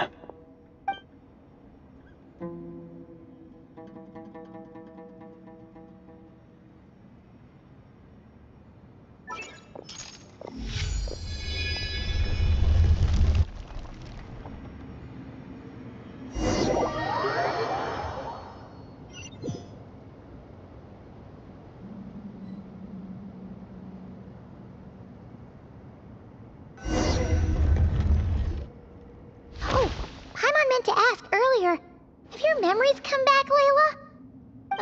No, sorry. To be honest, nothing about this experience feels familiar. Besides, My focus is the stars. Guess that makes us the senior researchers in this scenario. Stick close, alright, Layla? Okay.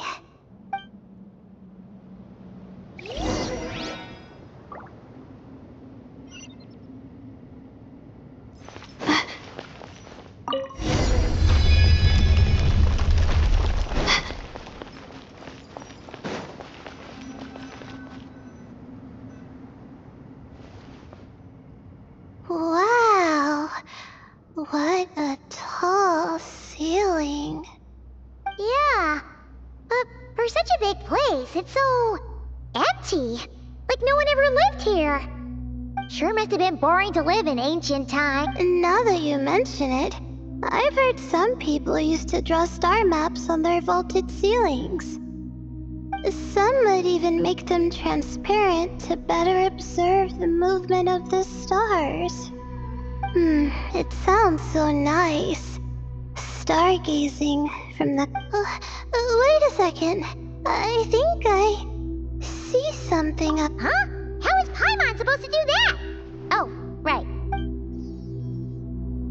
Alright, sit tight, everyone! Adventurer Paimon will be right back!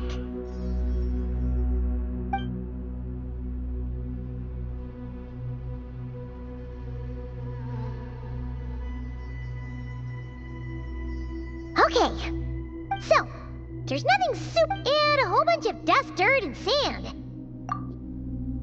Well, when you put it that way, come on then, let's see what we've got. Paimon's hoping for something. Thanks. I'll stick...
I think that's everything. Most of the documents are in the ancient desert script, except these ones. These seem old as well, but the handwriting makes them stand out. Right! Let's arrange them in chronological order before we read through.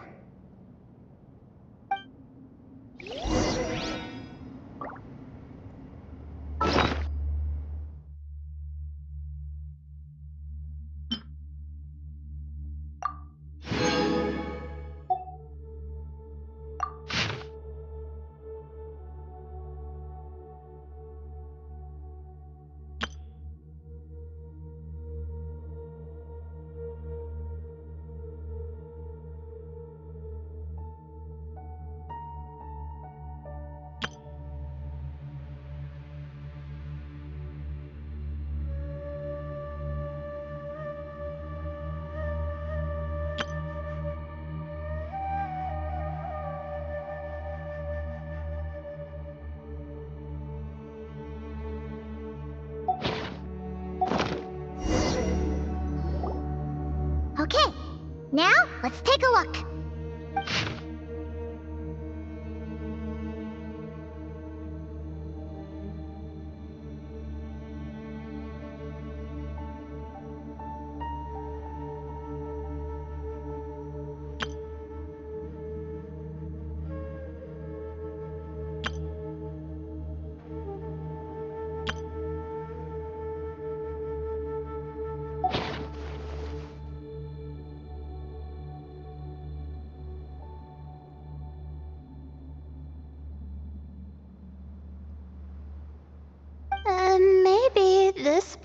someone fell in by accident, like Mr. Jur and me. Yeah, maybe. But they don't sound super worried about their situation. So, either this person's an ace adventurer, like the Traveler, or some kind of super optimist. An optimist, huh? Oh, I wish I could be that sort of person. That's right! You're detailed and passionate. Great qualities for an adventuring buddy. This optimist seems super obsessed with exploring every corner of this place. That could have gotten them in. Well, I appreciate the compliment. It's almost magical how words like that can make you feel like... I only wish that magic could last a little while.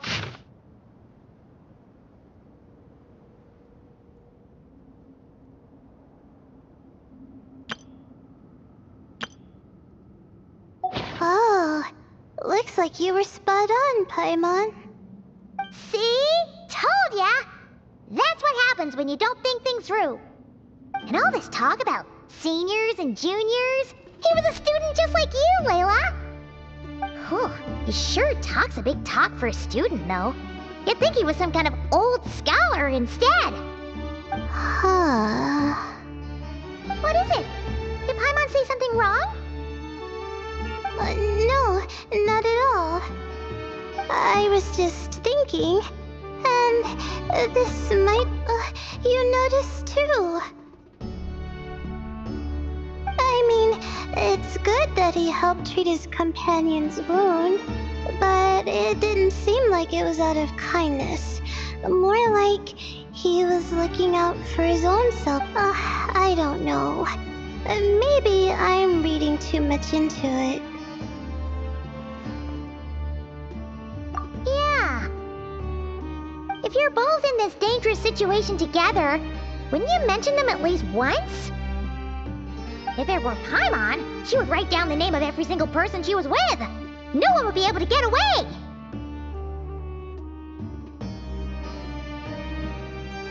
Actually, I find Paimon's approach quite sensible. It makes sense from a safety perspective, too. That way, if anyone came to the rescue, the notes would be able to tell them everything they needed to know. Whoa! That's genius-level thinking! Well, I learned that from Madame Farazan, actually. I'm not speaking from personal experience or anything.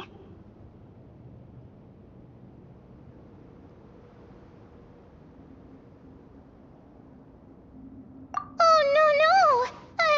I'm just a student. It's fine! You taught us something, so you're our teacher. Simple as that.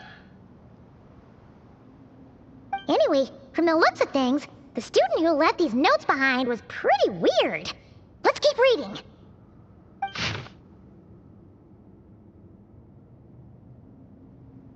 Whoa! Hang on! That's a lot of information. Paimon needs a moment to take this in. The Ibis King. So... did this person actually meet the... Sorry. Who? Jeez, not again! Stop teasing her, Traveler! You know she was asking about Nefer. Anyway, Nefer's, a friend of ours. And she's mentioned the Ibis King before, but not in much detail.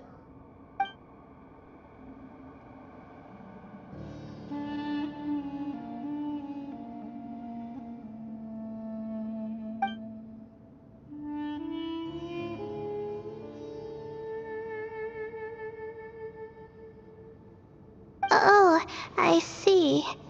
Well, that's not too surprising. Most people in Sumeru know about King Deshret, and most in the academia have at least some knowledge on... Legend has it, King Deshret ruled the desert at the head of several wise retainers, guiding their people to pursue the limits of wisdom. He also left behind treasures for future generations, which continue to be relevant in nearly every research discipline. Now, this message indicates this student and his senior were rescued by the Ibis King. But to think it's possible to meet him in a place like this. We don't know when these notes were written, but didn't the 7 pillars disappear? Yeah, the notes made it sound like his powers were restricted. Also, the mention of this form? What is that supposed to mean? I'm not sure. Let's keep reading.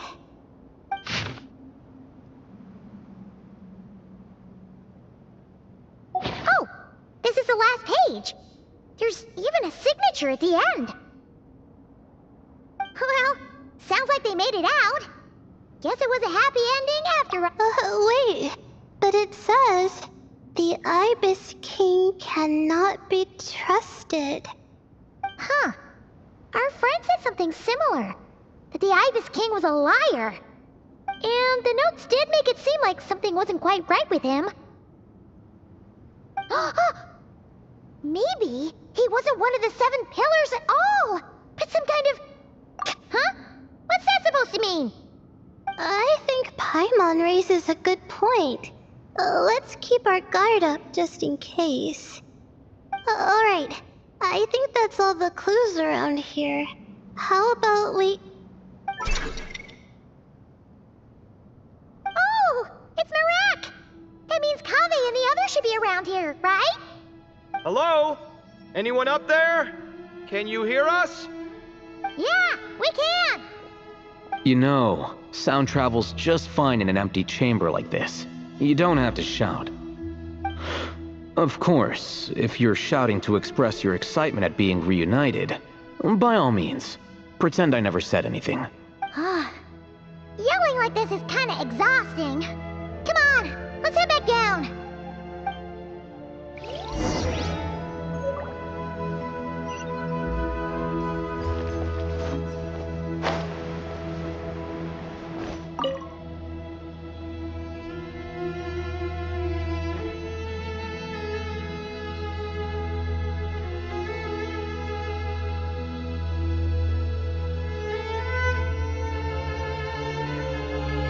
Wow, we all ended up in the same place, huh?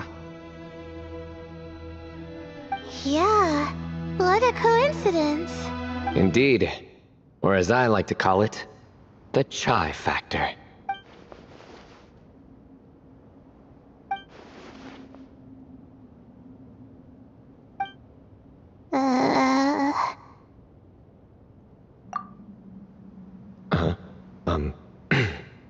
No reply? Just say it. All right. Because it's spice to sweet brew again.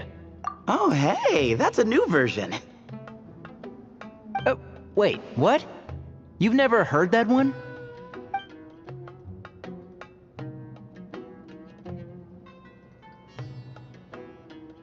What are you looking for? A place to sit and read my book. Oh, great. What else is new? Well, looks like everyone made it through unscathed. Let's take this chance to get some water, rest a bit, and discuss what we learned. Sound good? Yeah, let's debrief.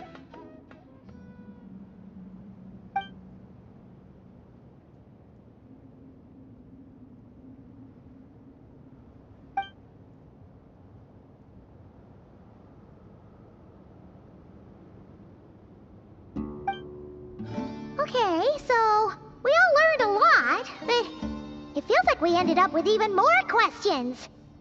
Yeah, but one thing's for sure. This place is tied to the Ibis King in some way. Hey, Sino. You're the current representative of Hermanubis. Can you call him up for a sec? Of course. Just let me sense his presence.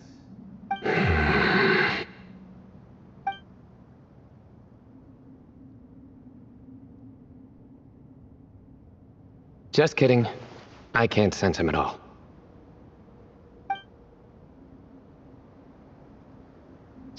Athos. Did you set him up for that one? What are you, a two-man act?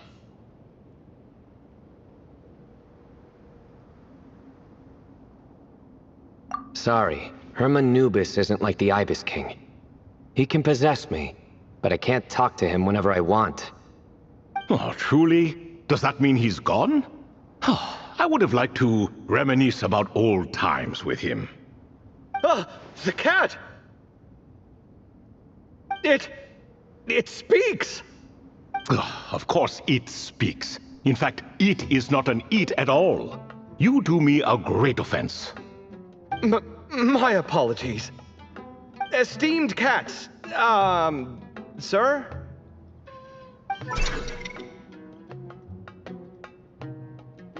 Oh, this little contraption is still here. Contraption? No, this is Marak. Which means you do his assistant a great offense. Huh? Well, I didn't mean... Well, I apologize. I wasn't referring to this Marak, but rather the thing that operates it. King Deshret was quite partial to it. I have forgotten what it was called. It must have had an official name, albeit in the old tongue. Even if I did remember, I would need to translate it into modern language. It's not important. Marak's a fine name. Even better than the original, if you ask me. Who thought of it? And the remodeling, quite well done indeed. This Marak looks much happier in its current form. Oh, and the components should have model numbers written on them. You can look them up if you're curious. This cat talks a lot. Quite the one-sided conversation. Is this what the Ibis King was like? He seems quite eloquent. I wonder if he plays cards. Ha! I knew Marak was a great name. Go me! Let's see, what page was I on again? Should have brought a bookmark. That all went over Paimon's head. Hello indeed. For you to know my name. Yes, I was not mistaken. You are special among your companions. But you are all guests. It is only proper to invite you in. Come then, this way.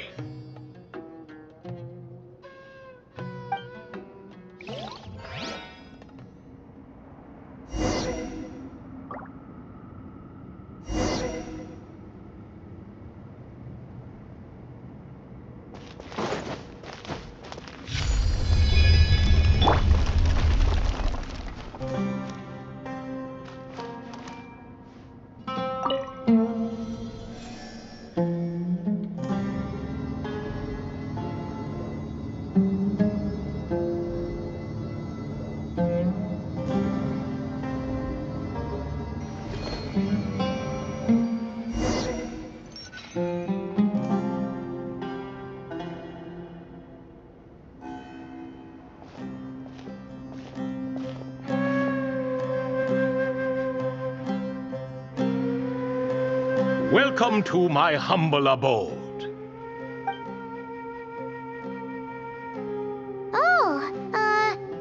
Your house sure is spacious, Lord Ibis King. I fear it's not quite what it used to be. In fact, it has long ceased to be my home at all. It belongs to the descendants of the cats I once raised. Such adorable creatures, aren't they? Take the one I'm borrowing here, for instance. A chubby fellow with such lovely fur. Anyway, tradition dictates that a special guest such as yourself be presented with a gift.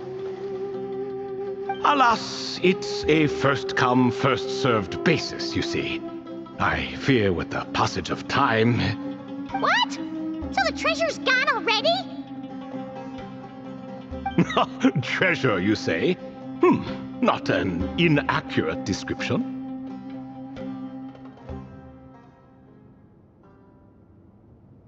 Yes, and no. I have the power to grant gifts inaccessible to the masses. The only requirement is answering a question. Not a bad deal, yes? Of course, my questions were given unto me by King Deshret, who in turn received them from the Mistress of Flowers. There are 3, and no more. What causes our rise and fall? What obliterates love and hate? What determines truth and falsehood? The more he talks, the less Paimon understands.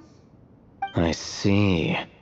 That must mean Gudars and Makaira managed to answer 2 of the 3. Another who understands. Oh, so that's the event those 2 slabs are depicting. Ah, priests and their records. A singular obsession, and quite boring too. After being imprisoned within Aru, I could, on occasion, take the form of a cat to converse with those around me. But I despised speaking to them. No conversational skills whatsoever. Now, humans like you who stumble in here from time to time, you are much more interesting. Hold on! We're getting off topic again. The 3 questions you just mentioned? What are they for, exactly? Ah, that is a story that begins with King Deshret. And we're in for another long one. Nostalgia for the past is common to us all, is it not? And our king, he was such a proud, solemn man in those days. He watched us speak of the present and the future, of the wisdom we possessed or were about to obtain.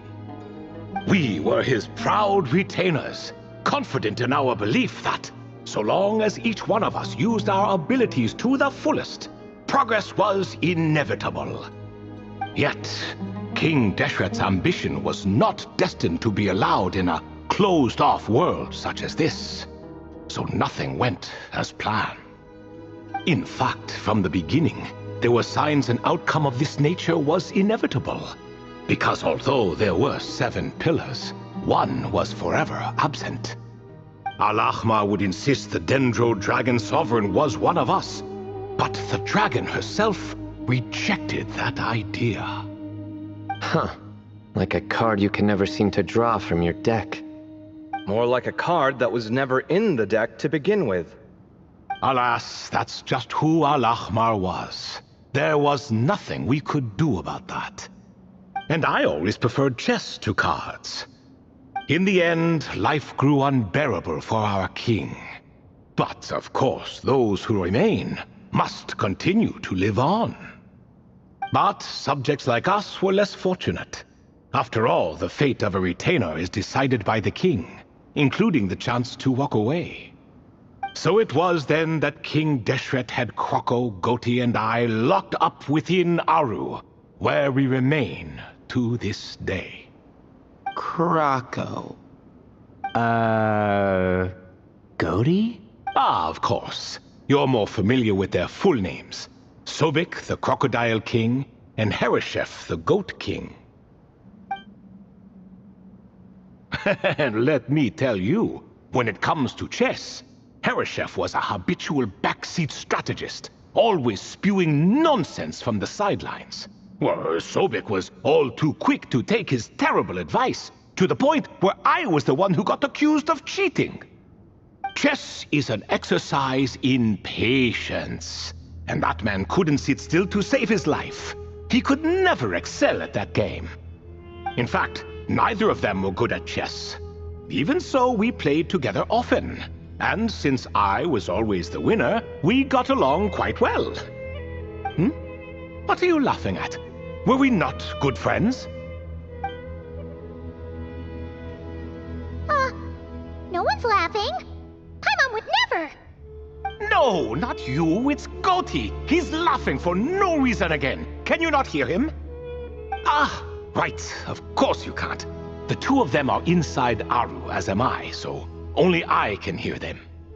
What is even going on here? Has he, started to lose it after being trapped for so long? That does happen to prisoners serving life sentences. Speaking of which, how's Azar doing these days? I doubt he's doing much of anything. Just what I wanted to hear. What is the meaning of this? You doubt my words? I have half a mind to not talk at all. Oh, no. They're not questioning you, Lord Ibis King, just discussing other things. Please, continue. In that case, where were we? Getting to the part about the 3 questions. Hopefully. Ah yes, we're almost there. Before I entered Aru, King Deshret said I could be released from my eternal seal if I chose humans who could provide the correct answers to those 3 questions. The first person who caught my eye was Gudars. I asked him, what causes our rise and fall? He answered, conspiracy and betrayal, for it renders the righteous and wise unable to succeed, and thus nations fall. I found his answer quite interesting, so I bestowed upon him the power to deceive. The second human I chose was Makaira. I asked her, what obliterates love and hate? She said unto me, I have nothing left to lose. Vengeance alone can quench both love and hate. I found this to be another fascinating response, so I granted her the power to be loved. But both of them ended up... Now then, young one, riddle me this. Did their answers point to this fate, or was it the power I bestowed upon them that determined their end? I'm just an observer who doesn't understand their circumstances, so I can't answer. A clever reply. I do not wish to comment either. It is all in the past at this point. My only wish was for their answers to be acknowledged by King Deshret's rules, and bring me one step closer to freedom. As for the final person, her fate remains to be seen, so I will not reveal her name.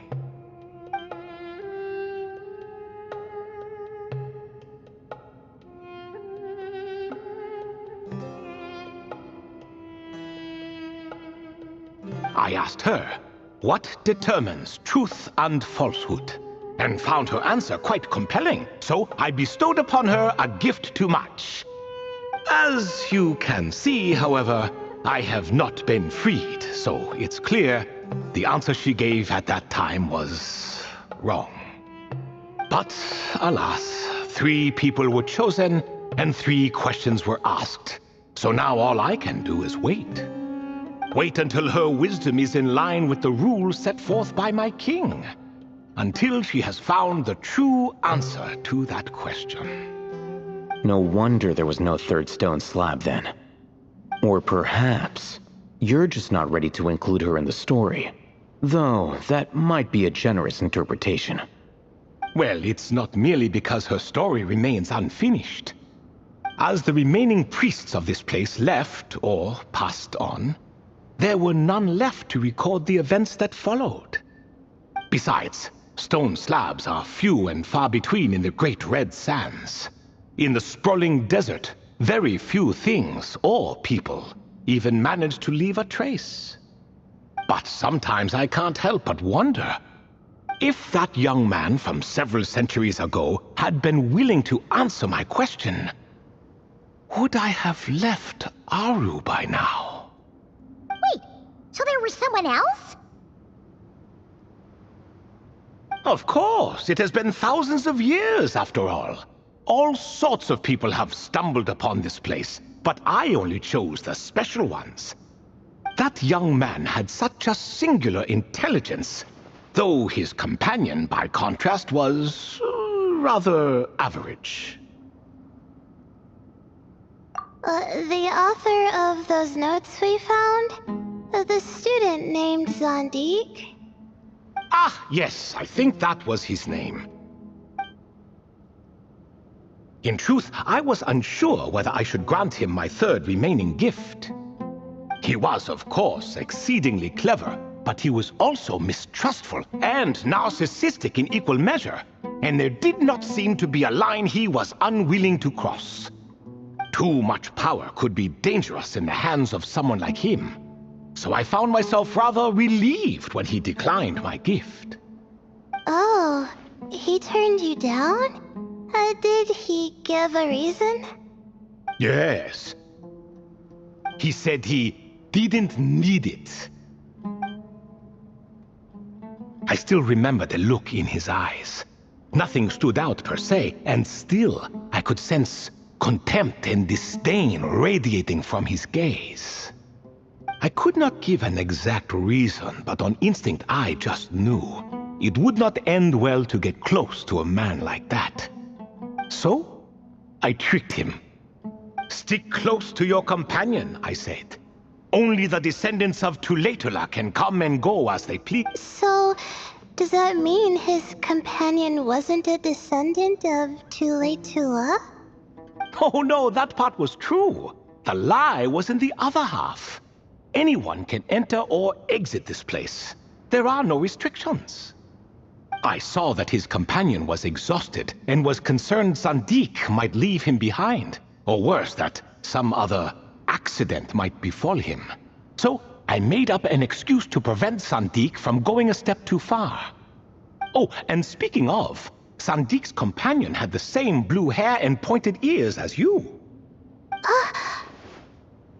Wait, does that mean Layla's also a descendant of Tuletula? Indeed. When Hermanubis founded that city, he took in many who had nowhere else to go. Today their progeny are scattered to the four winds, and indeed are far more numerous than I could have imagined. So the person you protected could have been my ancestor. Yes, yes. You're very welcome for that. Could I ask another question, Lord Ibis King? Of course. I have nothing but time, I'm afraid. Did you also save me and a man named Jur? I did. You two were quite unlucky bumping into a device King Deshret once used to measure human brain power. That contact caused more knowledge than you could handle to flood into your minds. So I replaced that knowledge with simpler, repetitive information.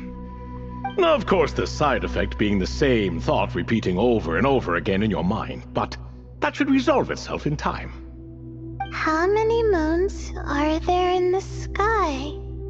Yes, that was the phrase I used in your head. I forgot the other one, though. I believe it had something to do with food. Both were spur-of-the-moment decisions, so no need to dwell on the meaning too much. Oh, I see.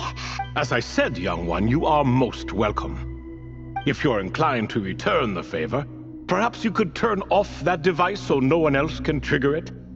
There's only so much a cat's paw can do, so I'm afraid this is something I must leave to you. Or Marak, I suppose.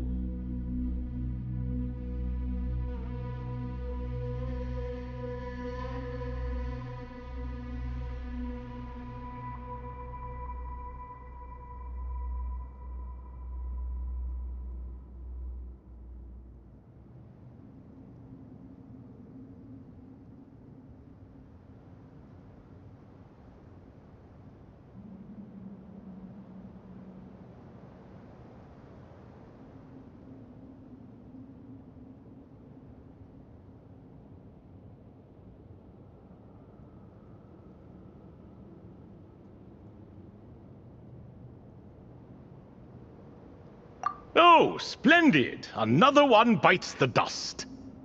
Such is the fate of things here. Day by day, little by little, the remnants of ages past fade into obscurity. For that reason, the gifts of bygone eras, be they tied to your blood or technological in nature, are not to be revered. They are tools, nothing more. Disrespectful? I simply make the most of what I have. Besides, our king has been gone all these years. What good does it do to revere him now? Oh, are you talking to the Goat King again? No, Croco this time. He's pestering me for another game of chess. Says he wants to even the score. Wishful thinking, if you ask me. If we counted one push-up for every loss, he'd owe me 300,000 by now. Of course, that's just a rough estimate. I've never kept count. It appears that's something you like. Being someone unable to be defeated. I suppose so. All right then. Time for me to extend my winning streak, and for you all to head home.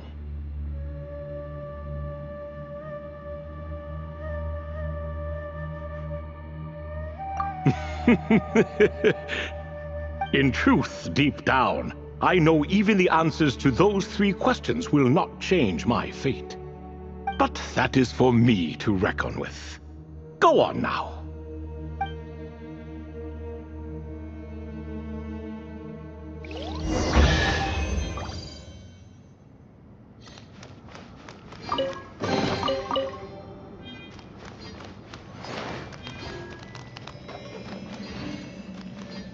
I see everything.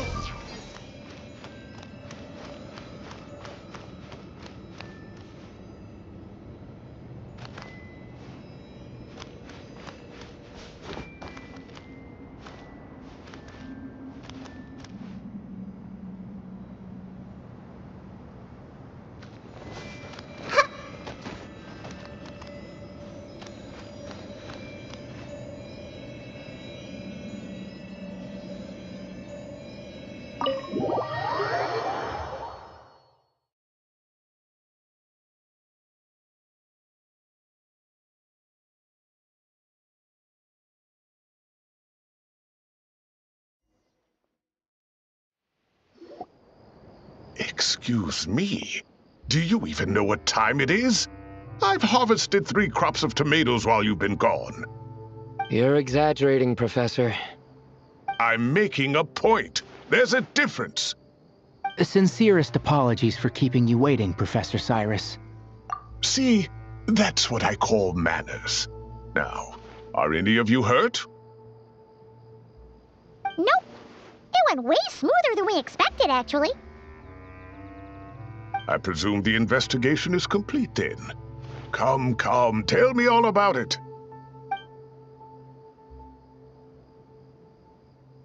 Oh my, did you luck out? If you've read the work from the Vahumana Dashan, you would know that the Ibis King has, well, let's call it a mixed record. Perhaps he softened up a bit in his old age, and that's why he chose to help you. Or perhaps he just didn't have a good enough reason not to help us.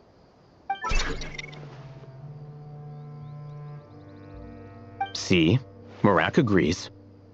How do you even know that's what Marak meant? That could have just been a happy noise. In any case, there's a lot to be happy about. We figured out what happened to Layla and Jur, and there were some unexpected takeaways too. Yeah, I never expected to learn about my ancestry. I've always thought of myself as just an ordinary student.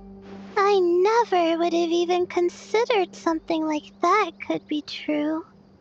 Come to think of it, our ancestors might even... Huh? You're right. Maybe I should take a trip back home to see if I can find any records about that. Oh, I was just throwing that out there. I wouldn't want you to go to the trouble. It's fine.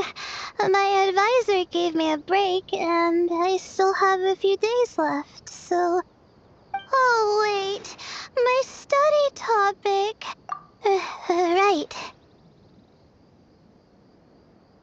Couldn't you help her, Professor? Huh? No, I could never. Me, you say? I'm from the Spatamar Darshan, and I don't think that Nephis or Zahahadi researched the stars. All I have to offer are my homegrown tomatoes. Although I suppose it's not impossible. I can ask a few old friends to recommend some interesting topics. You really don't have to. It sounds like a lot of work. Hardly. A few passing questions while we water the plants? It's no trouble at all. Thank you so much. Of course. Now it's getting late, and you all must be tired. Let's wrap things up here. Some say desert nights are the sun taking mercy on us after the heat of the day. So, let's leave while she still feels merciful.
Something on your mind again? Let's work through it together. 2 heads are better than 1.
Ad Astra Abyssa.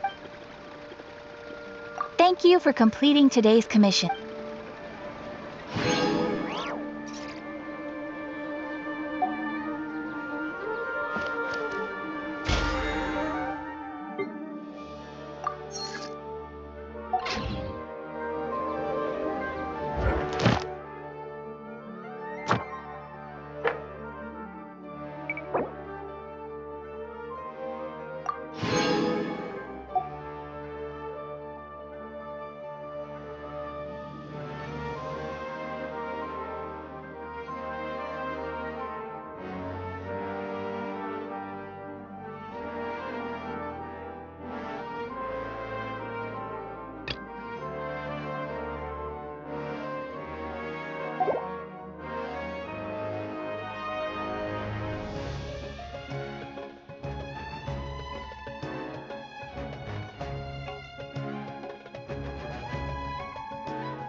What they say is true. You have to see the world for yourself to appreciate how beautiful it is.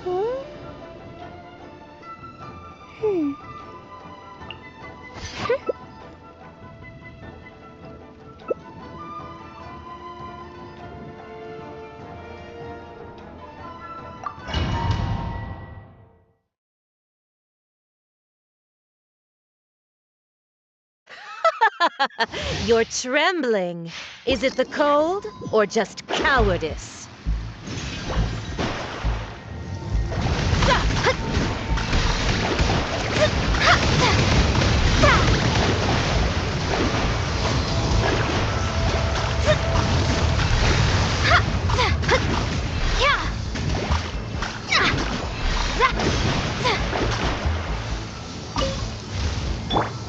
Wheel of life.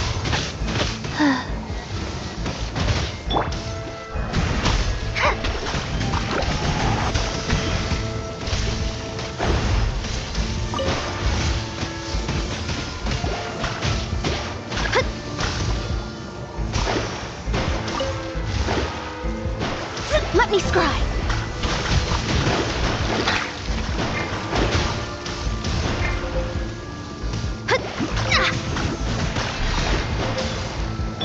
Go.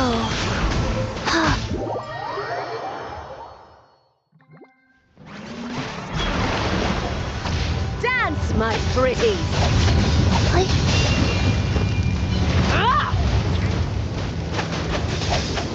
I never asked for attention. Never.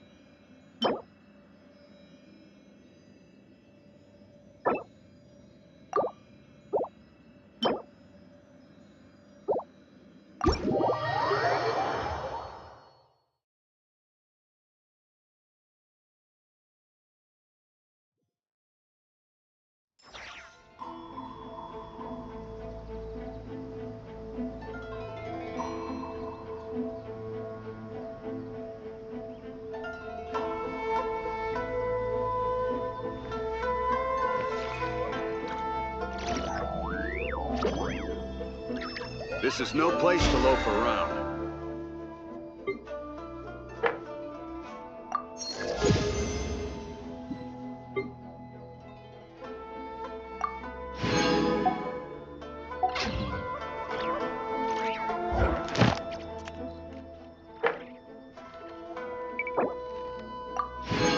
If you're not sure what to do next, how about I take you on a walk?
Exploration and trials. Adventuring is right up my alley.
Everyone hold hands! I should invite Candace out for a couple of drinks once this is all over. Is she gonna agree, though? That's the question. If even the Traveler finds this doll adorable, I suppose I can let those young ones mass-produce it. What else needs doing? Better check my notes.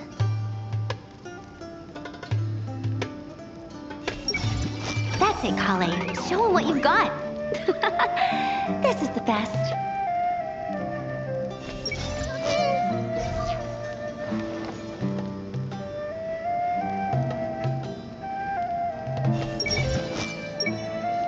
I bet Dia is going to ask me to get drinks after this. I'll just propose we drink tea with dried or powdered fruit instead. If even the Traveler finds this doll adorable, I suppose I can let those young ones mass-produce it. I bet Dia is going to ask me to get drinks after this. I'll just propose we drink tea with dried or powdered fruit instead.